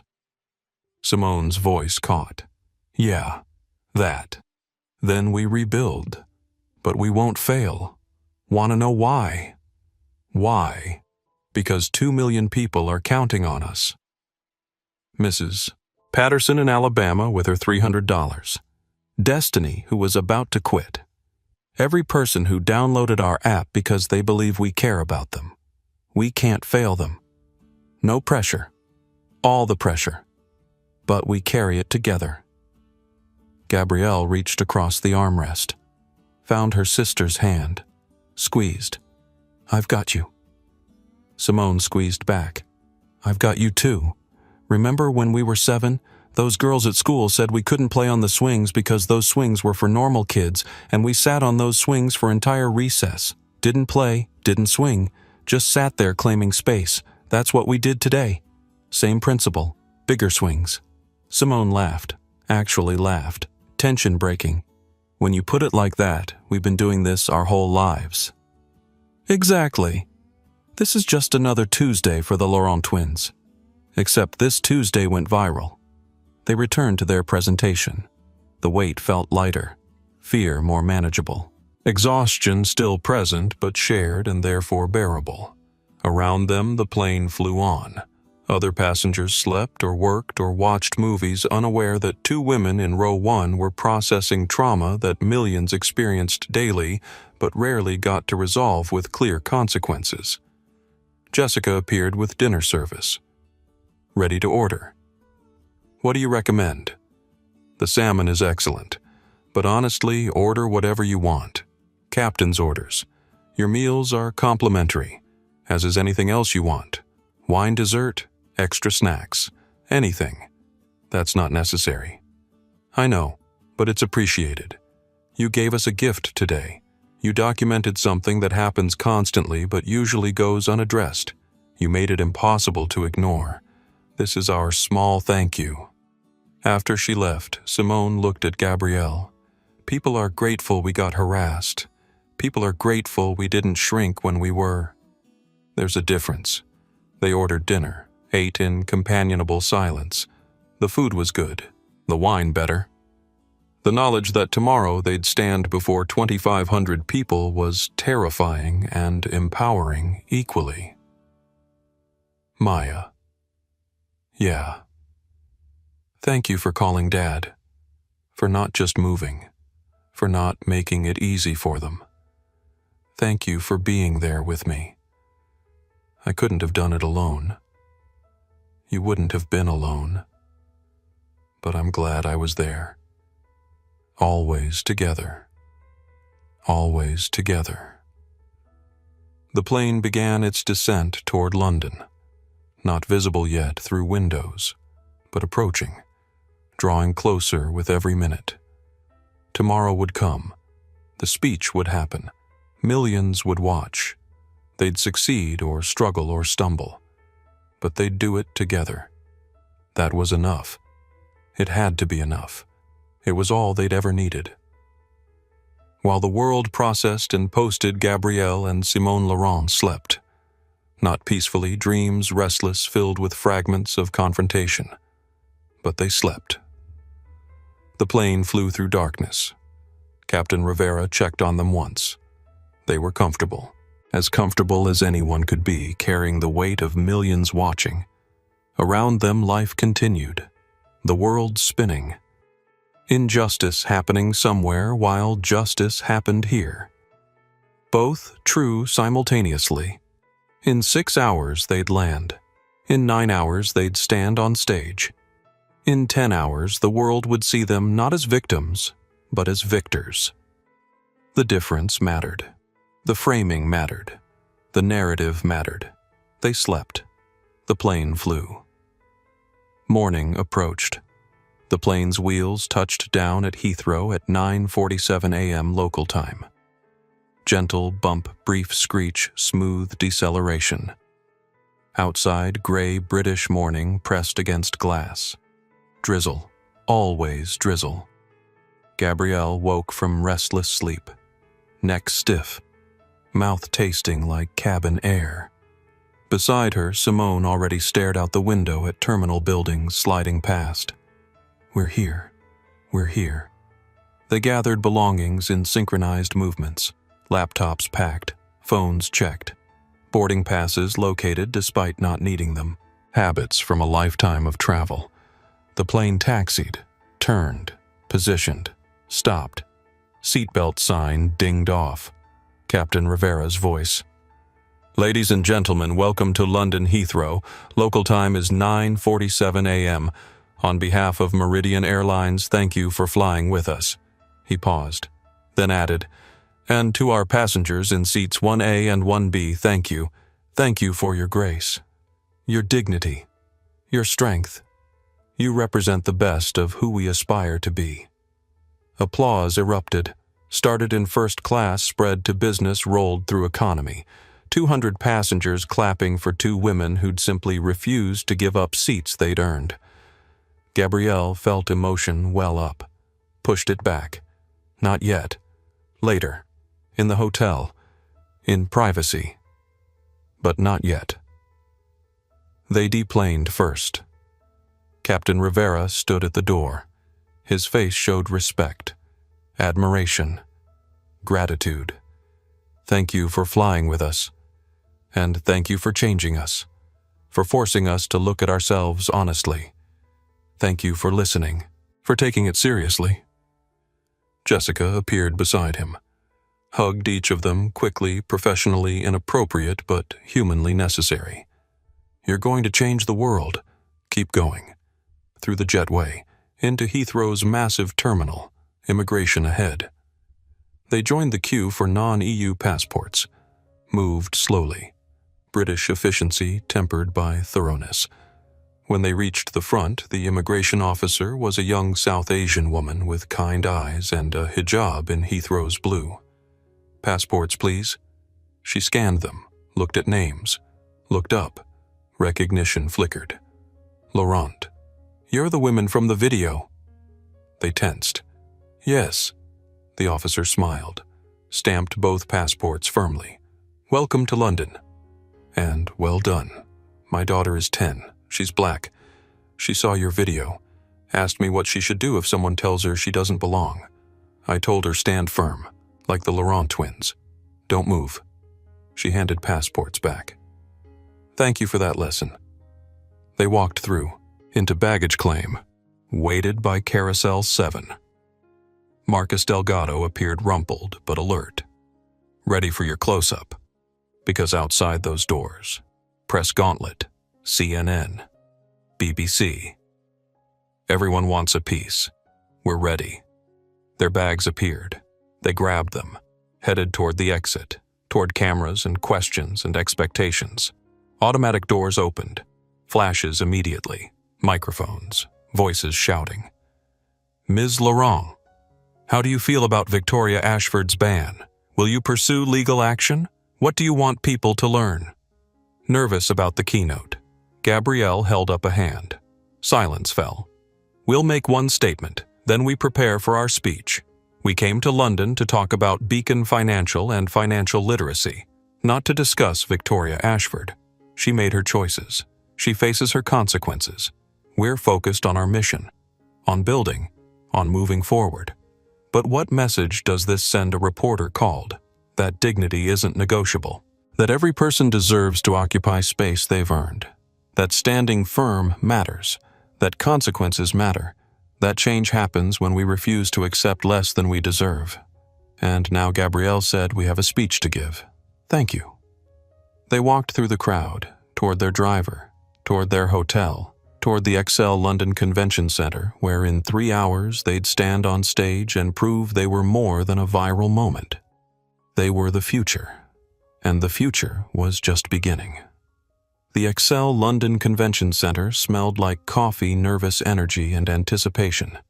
2,500 people breathing, shifting, waiting, air conditioning working overtime against body heat and electronics. But there was nothing normal about today. Gabrielle and Simone arrived at 7:30 a.m. Hair and makeup done at the hotel by professionals who'd watched the video and handled them with careful reverence. Outfits chosen with precision. Gabrielle in navy, Simone in charcoal. Both powerful, both ready, both terrified in ways they'd never admit to anyone but each other. The green room was chaos.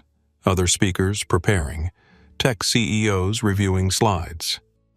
But when the twins entered, conversations paused. Heads turned.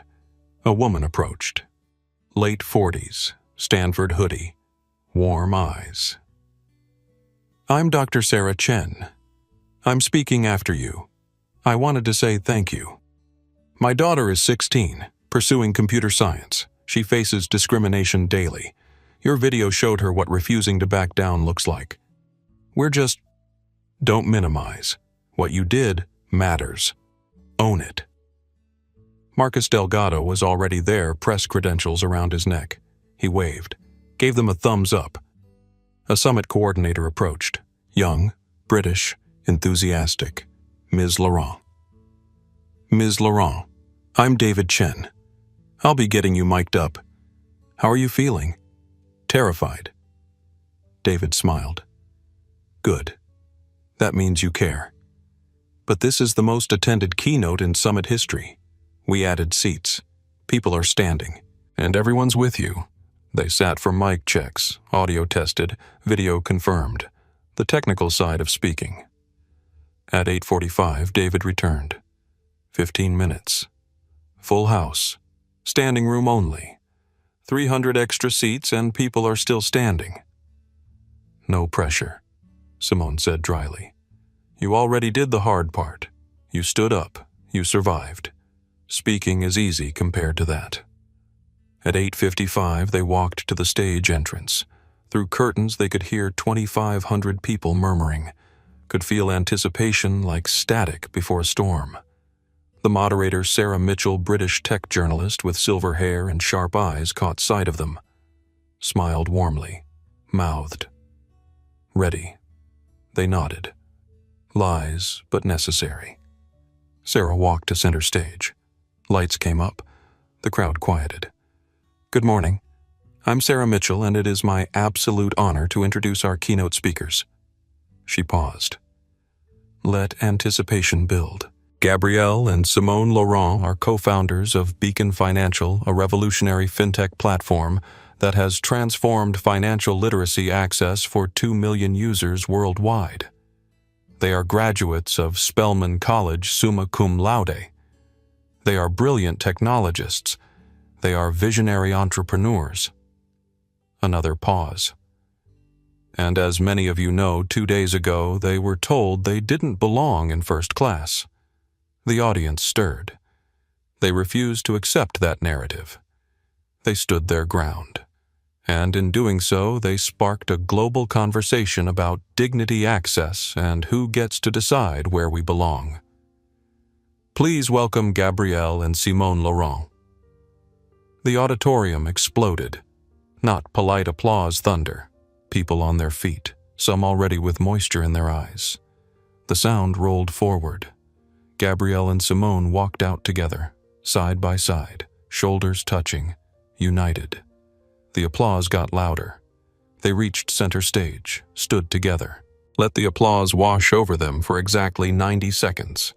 Then, gradually, it died down. The audience settled. Ready silence. Gabrielle stepped to the microphone. Simone beside her. "Good morning. You may recognize us. 2 days ago, we were told we didn't belong in first class. We were asked to give up our paid seats to accommodate someone who believed her comfort mattered more than our dignity." Pause. In row 12, a woman gripped her partner's hand. We refused. And in refusing, we started a conversation. Someone whispered, "Yes." Not about airplanes, not about seating, about belonging, about worthiness, about who gets to decide where we fit. The auditorium leaned forward. 2,500 people collectively holding breath. "My name is Gabrielle Laurent. My name is Simone Laurent. We're 24 years old. We're co-founders of Beacon Financial, and we're here to talk about access." Presentation slides began, not corporate, sterile, personal. Images of their users. Real people. Real stories. Not just access to first class. Access to capital. Access to education. Access to financial tools that can change lives. Beacon Financial started with a question. Why is financial literacy a luxury? Why do some communities have access to investment advice, retirement planning, wealth building, while other communities are charged predatory rates, denied loans, and excluded from economic opportunity? The answer isn't comfortable. The answer is built into structures, into policies, into assumptions about who deserves what. Slide showing wealth gap statistics. The median wealth of a white household in America is 10 times that of a black household. Not because of effort, not because of intelligence, because of access, because of history, because of patterns built to exclude that persist, because we don't actively dismantle them. In the fifth row, a black woman in her 40s had tears streaming.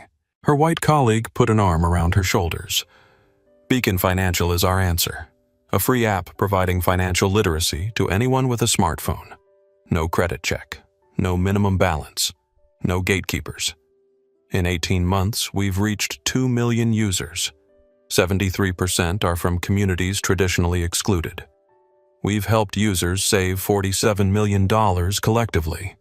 We've helped 12,000 people open their first savings account, They're first at 40, at 50, at 60 years old. We've helped thousands access the tools that wealth is built on. Tools never offered to them, never explained, never made accessible. The audience was completely silent, riveted. But 2 days ago, Simone's said voice shifting quieter, more personal. Someone looked at us and decided we didn't belong. Not because of our company, not because of our accomplishments, because of our skin. A young man in row 23 closed his eyes, nodded. Knew that feeling, because we didn't fit her image of who deserves first class. She was wrong, but she's not alone. Every day in boardrooms and classrooms and airlines and banks, someone is deciding who belongs. Based on appearance, based on assumptions, based on biases so ingrained they don't see them as bias, they see them as truth. And every time someone refuses to accept that judgment, we change things. The twins looked at each other, then back at the audience. We're not the first black women told we don't belong somewhere we earned the right to be. We won't be the last. But maybe. The audience held its breath. If we keep refusing, someone whispered. Yes, if we keep building more voices. Yes, that's right. If we keep proving that belonging isn't given, it's earned. Now dozens of voices. Yes. Then maybe the next generation won't have to fight this fight. The auditorium erupted before they'd finished. People on their feet, not waiting, just rising. But Gabrielle held up a hand. Not finished. The audience settled. Barely, eager. Final slide. Beacon Financial logo. Beacon Financial is access. Beacon Financial is justice. Beacon Financial is proof that when you give people tools, they build wealth. That when you give people access, they create opportunity. That when you give people dignity, they change the world. Together, perfectly synchronized, they spoke. Thank you. The auditorium exploded.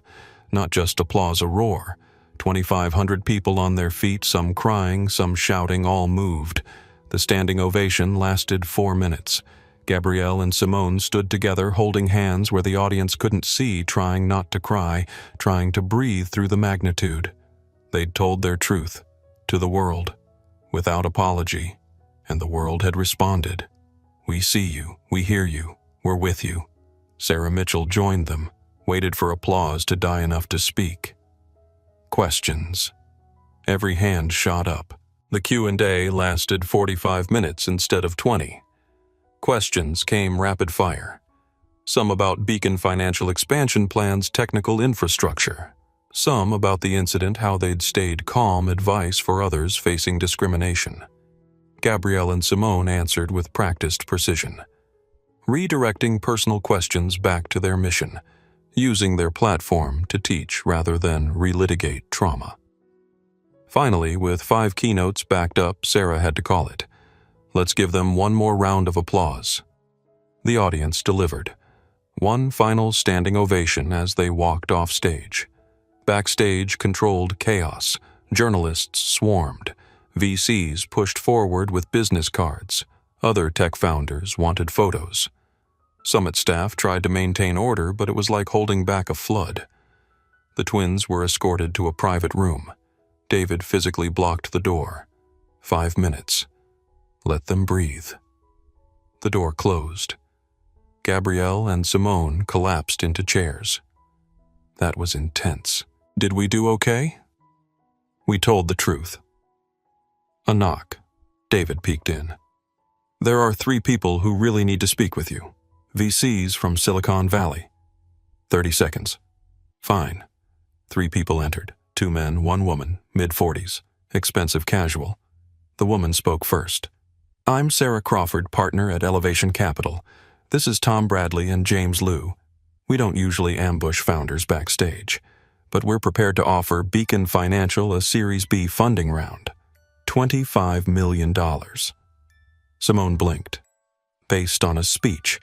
based on a company that's reached 2 million users in 18 months with minimal capital, based on founders who just proved they have integrity.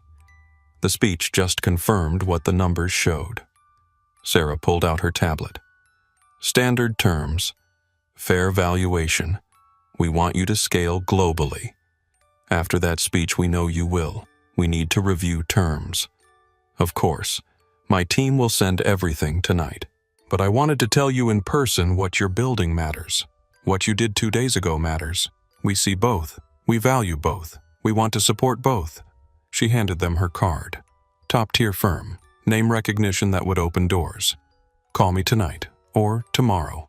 But know this, you're not just building a company, you're building a movement, and we want to be part of it. They left. Before the twins could process, more people entered. Journalists, BBC, CNN, TechCrunch, Bloomberg. Everyone wanted interviews. Marcus Delgado pushed through.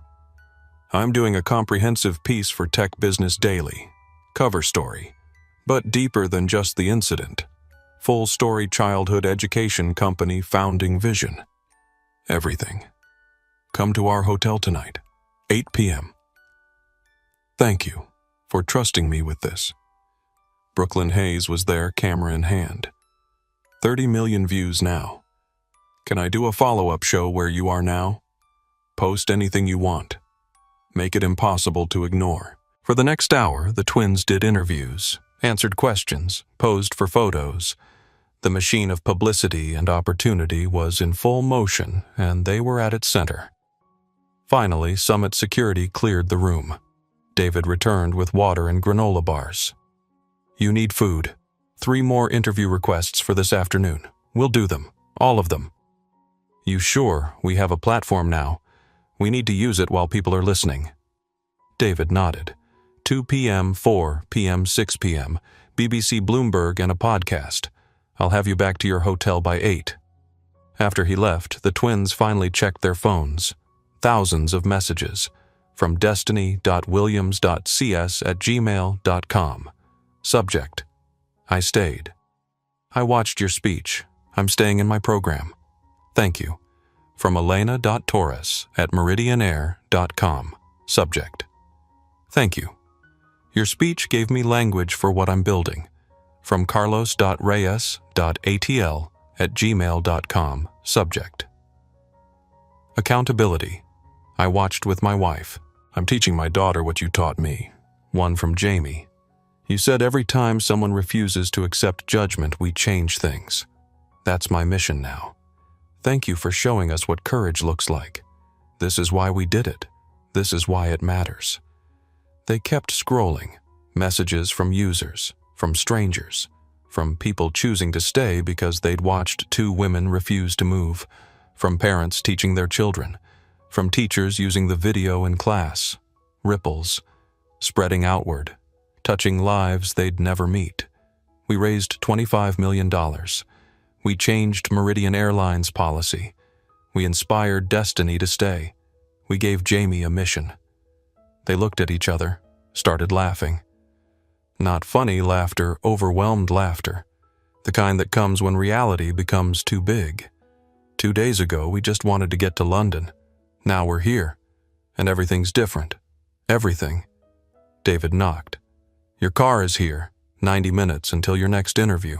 They gathered their things, walked through the convention center. People recognized them, stopped to say thank you, to share stories of discrimination, of standing firm.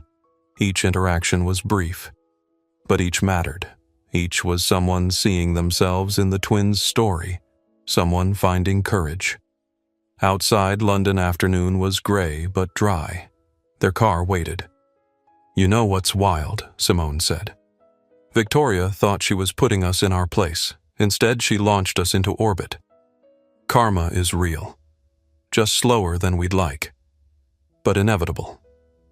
They rode in comfortable silence. Processing. Breathing. Tomorrow, they'd do more interviews. Next week, they'd negotiate funding. Next month, they'd expand with resources they'd never dreamed of. But today, in this moment, they were just 2 sisters who'd refused to move.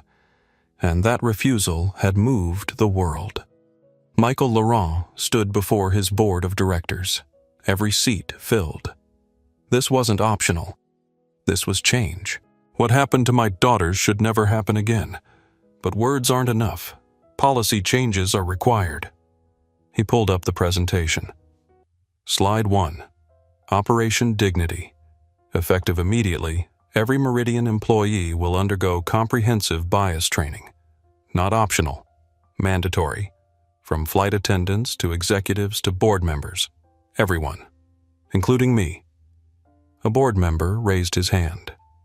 Budget $5 million initial investment.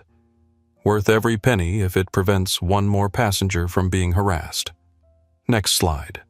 New reporting structures. We are implementing an independent passenger advocacy board. Any passenger experiencing discrimination can report directly, not through normal channels where complaints get buried. Direct reporting, independent investigation, real consequences. Another board member. Liability concerns. Then we fix it. We don't hide it. We acknowledge it exists and create structures to address it. That's integrity. Slide 3. The Laurent Foundation. I'm personally funding a $10 million foundation for inclusive travel initiatives, research, training, advocacy, scholarships for students from underserved communities pursuing aviation careers. The board absorbed this, $10 million, personal funds, making it impossible to argue this was just performance. Elena Torres will present the next section. Elena stood. She'd prepared, rehearsed, but still felt nervous. Our VIP lounges are being redesigned. New signage, new training, new metrics measuring how staff treat every passenger, not just high-status ones. She showed mock-ups. All passengers welcome. Dignity is not determined by status. Training materials featuring the Laurent twins' story, not as tragedy, but as teaching moment. We're also implementing quarterly audits. Anonymous observers evaluating how staff respond to passengers of different races, ages, presentations.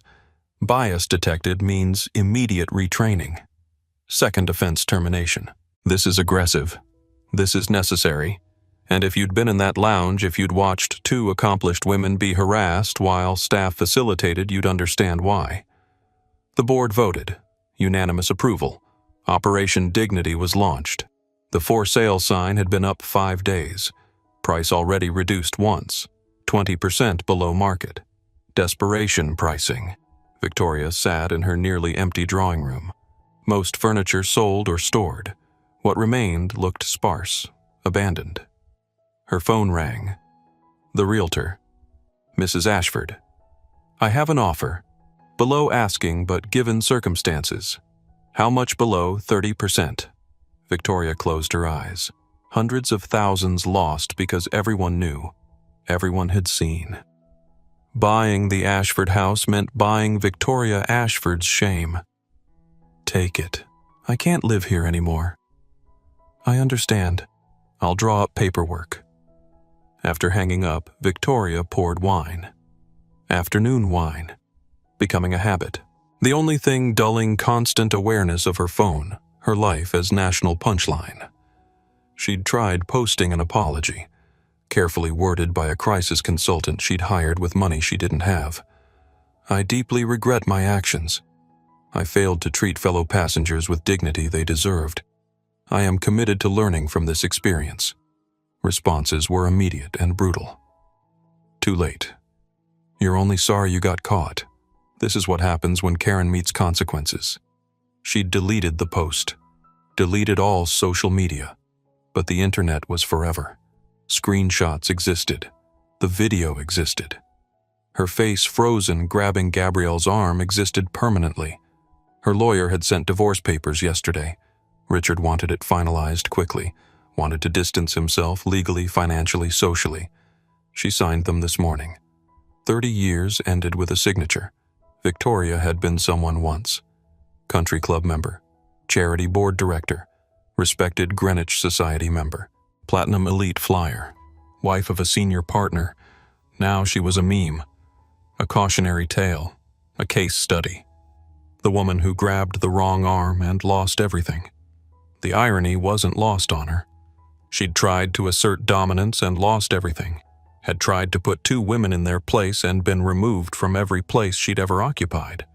But understanding irony didn't mean understanding error. Victoria still believed deep down that she'd been unlucky, that she'd targeted the wrong people, that if they'd been anyone else, this would have worked out differently. She didn't believe she was wrong. She believed she'd been caught. That was the tragedy. Not what happened to her. What didn't happen inside her. The transformation that never occurred because admitting error meant confronting 57 years of unchallenged beliefs. She poured more wine, turned on the television.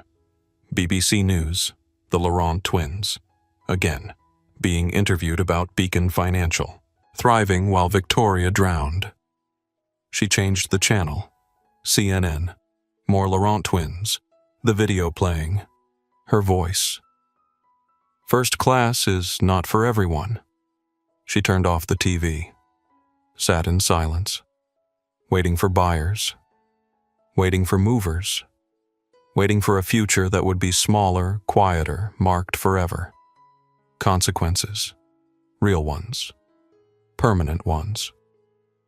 Richard sat in his car outside his former building, looking up at where his name used to be. The letters were gone now. Ashford removed, just Klein and Associates remaining. He remembered their wedding.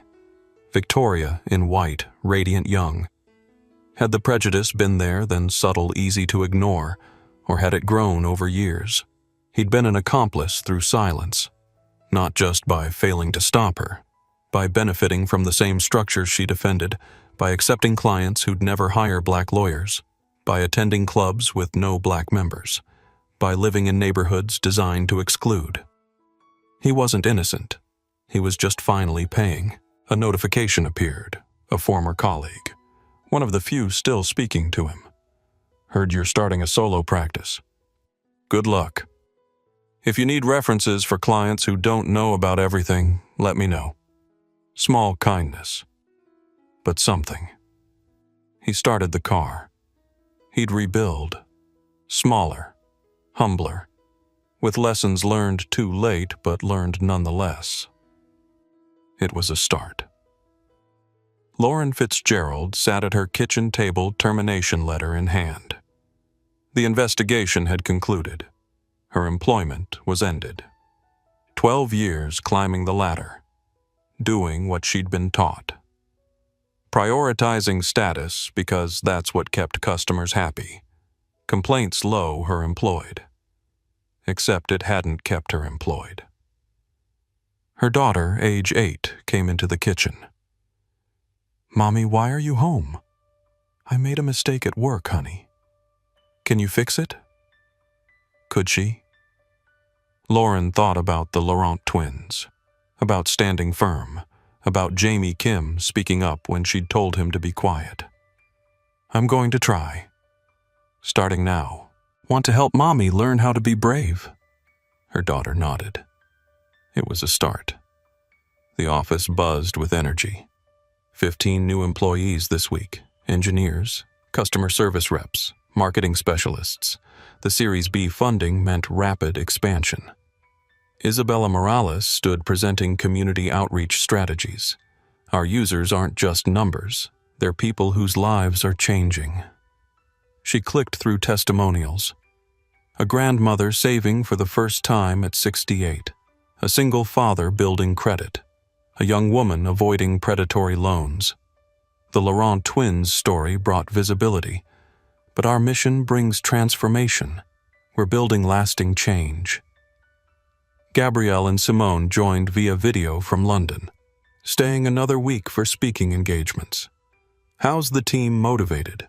Everyone understands we're not just building a company, we're dismantling barriers. Good, because we just signed partnerships with 4 universities. They're promoting Beacon Financial to students, especially first-generation college kids. That's huge. That's just the beginning. We have meetings with community organizations, churches, nonprofits, everyone who reaches populations traditional banking ignores. We're going to them. The meeting continued. Plans, strategies, growth, but also humanity. Team members sharing how they'd used Beacon Financial, how they'd helped family, how the app was creating measurable ripples. After Isabella stayed on the call. Can I ask something personal? Always.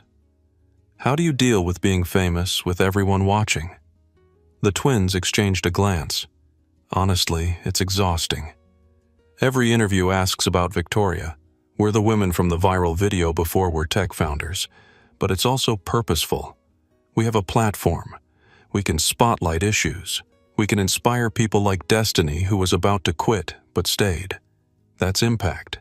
That's why we do this. Not for fame, for destiny. For the next destiny. For everyone who needs to see someone who looks like them refuse to shrink. The call ended.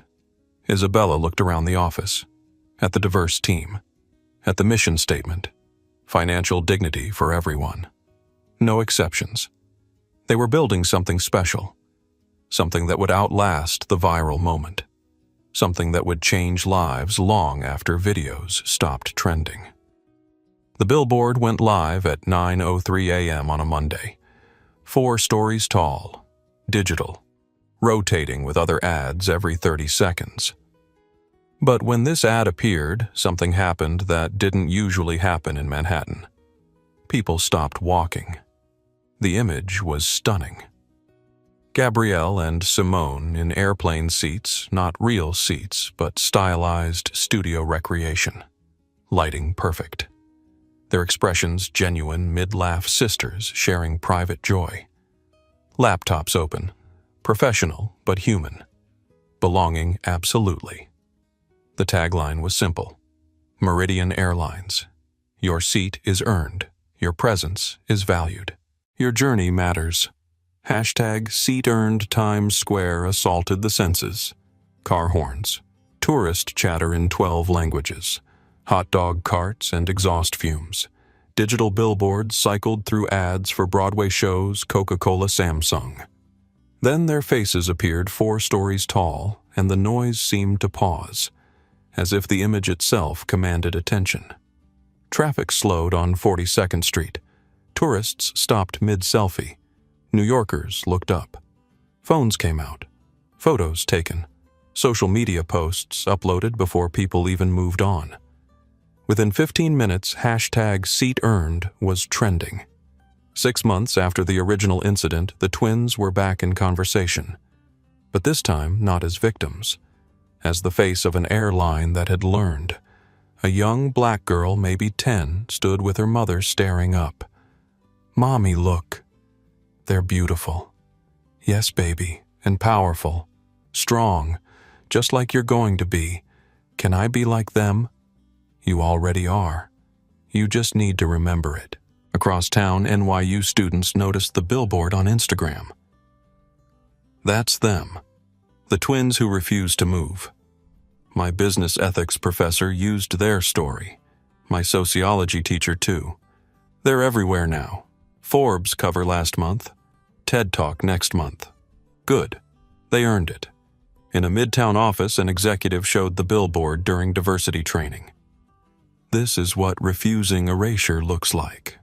This is claiming space. This is the standard we're building toward. Victoria was walking back from the grocery store. No driver, no help. Her downsized life included walking, carrying her own bags, living without insulation wealth provides. She passed a digital billboard, and there they were.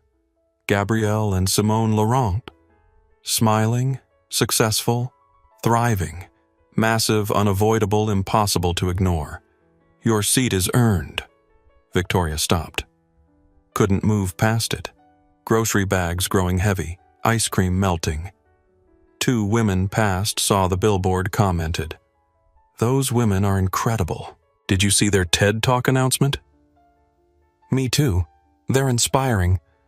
Their voices faded, but Victoria remained, staring at faces that reminded her would always remind her of the moment she'd lost everything. Not because she'd learned, because she'd gotten caught. because she'd targeted women with power she hadn't known they possessed. She eventually continued walking, but the image stayed with her, would always stay. A permanent reminder that some mistakes don't fade, some moments don't forgive, some consequences are forever. Gabrielle and Simone sat in their actual corner office now, with windows overlooking Atlanta, reviewing the billboard campaign. "It's perfect," Isabella said. 3 million impressions in 6 hours. Sentiment 96% positive. Meridian's stock is up 8%. Brand approval at all-time high. Good for them. Accountability followed by change should be rewarded. More importantly, Beacon financial downloads are up 31% this week. People see the billboard, search your names, find our app. Gabrielle pulled up recent reviews. Read one aloud. Saw the Laurent twins on a billboard. Downloaded their app. Just opened my first savings account at 42. No bank would give me a chance. Beacon Financial didn't judge. 5 stars. That is why we do this. Not the billboards, not the fame, not the funding. For the 42-year-old opening her first account. Exactly. Elena knocked, smiling. She'd flown in from headquarters. "I wanted to show you something. Our passenger satisfaction scores are up 53% in 6 months. Complaints about discrimination down 86%. The training is working. Culture is changing." She swiped to another screen. "And we're hiring differently.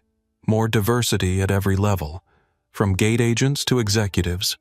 We're not just talking about inclusion. We're living it. That's transformation. You started it. You refused to move. You forced us all to move forward. We all did it together. You spoke up. Jamie spoke up. Passengers documented it. This was collective action, creating collective change." The meeting continued. Plans for the next phase. International expansion. New partnerships. More impact. But underneath the business strategy was something simpler. 2 women had refused to give up seats they'd earned. Had stood firm when it was scary. Had called for help when they needed it. Had weaponized their father's position, not for revenge, but for accountability. And the world had shifted. Not completely. Not everywhere. But measurably. Visibly. Meaningfully. That was enough. Not everything. But enough. Gabrielle and Simone Laurent walked through the terminal like they'd walked through 1,000 terminals before. Except now, people recognized them. Nodded respectfully. Smiled. A few asked for photos, which the twins provided. They were no longer just travelers. They were symbols, reminders, proof that refusing to move could move mountains. The Meridian VIP lounge had been redesigned. New signage. "Welcome. Everyone belongs here." They entered. Elena Torres was there now, overseeing VIP experiences across the entire airline. "Ms. Laurent. Ms. Laurent, welcome back. It's good to be back." The lounge felt different, warmer, more intentional. Art from diverse artists. Staff representing every demographic. Policies posted about dignity and respect. They settled into comfortable chairs. Not a performance, just routine. 2 women traveling for business. A young woman approached hesitantly. Early 20s, professional attire, nervous energy. "Excuse me, I don't mean to bother you, but I have to say thank you. You're not bothering us. My name is Destiny Williams. We met a year ago in London, at the summit. You gave me your card." Recognition lit Gabrielle's face. The computer science student, who was thinking about quitting. "I didn't quit. I got an internship at Google, then a full-time offer. I start next month, because I watched you refuse to shrink." Simone stood, hugged her. "We're so proud of you. I'm here with my mom." Destiny gestured toward an older woman nearby, watching with emotion in her eyes. We're flying to San Francisco. I'm moving, starting my career. Her mother approached. Thank you for giving my daughter courage. Thank you for raising her strong. They talked for a few minutes, exchanged contact information, promised to stay connected, watched Destiny walk toward her gate, transformed and transforming. This is why, always why, their flight was called. They boarded. Captain Rivera stood at the door, still flying, still greeting passengers personally. Welcome aboard, ladies. Always an honor. They found their seats, 1A and 1B, the same seats that had started everything. But as they settled in, a white businessman in his 50s was already in 1C. He glanced at the twins, started to speak. Gabrielle tensed, then smiled warmly. The Laurent twins, right? Read about Beacon Financial. Impressive work. He returned to his laptop. Progress. Real progress. But 2 rows back, a couple kept glancing forward, whispering, looking annoyed. Simone caught Gabrielle's eye. They'd both noticed. Always another battle. Always. But we're not fighting alone anymore. Jamie Kim appeared now, senior supervisor. He approached the couple. Is there a problem? The couple stammered. No problem. We were just what Jamie's voice was polite but firm. Just assuming they didn't belong. Just questioning their right to space they paid for. He smiled, but it didn't reach his eyes. That's exactly what training teaches us to recognize. And interrupt. The couple went silent. These passengers earned their seats, just like you earned yours. Everyone here belongs. Understood? Understood. Jamie caught the twins' eyes, nodded once. They nodded back. The plane pushed back, started taxiing. Gabrielle pulled out her laptop. Simone did the same. Back to work, building, growing, changing things one user, one policy, one moment at a time. The plane accelerated, lifted, flew. Below them, the world spun with its injustices and victories, its setbacks and progress, its victorias learning nothing, and its destinies rising. Above them, Gabrielle and Simone kept working, kept building, kept refusing to shrink. Not because the fight was over, because some fights never end. Some fights just change shape. Some fights get inherited generation to generation, with each one pushing the line a little further forward. And these twins, they were pushing hard. They rose. Before we go, if this story moved you, if you felt something when Gabrielle and Simone refused to give up their seats, if you're inspired by Destiny choosing to stay in her program, do me a favor. Hit that like button right now. It tells YouTube this story matters. It helps us reach more people who need to hear it. And subscribe to this channel. Because we're not just telling stories. We're documenting change. We're showing what happens when dignity isn't negotiable.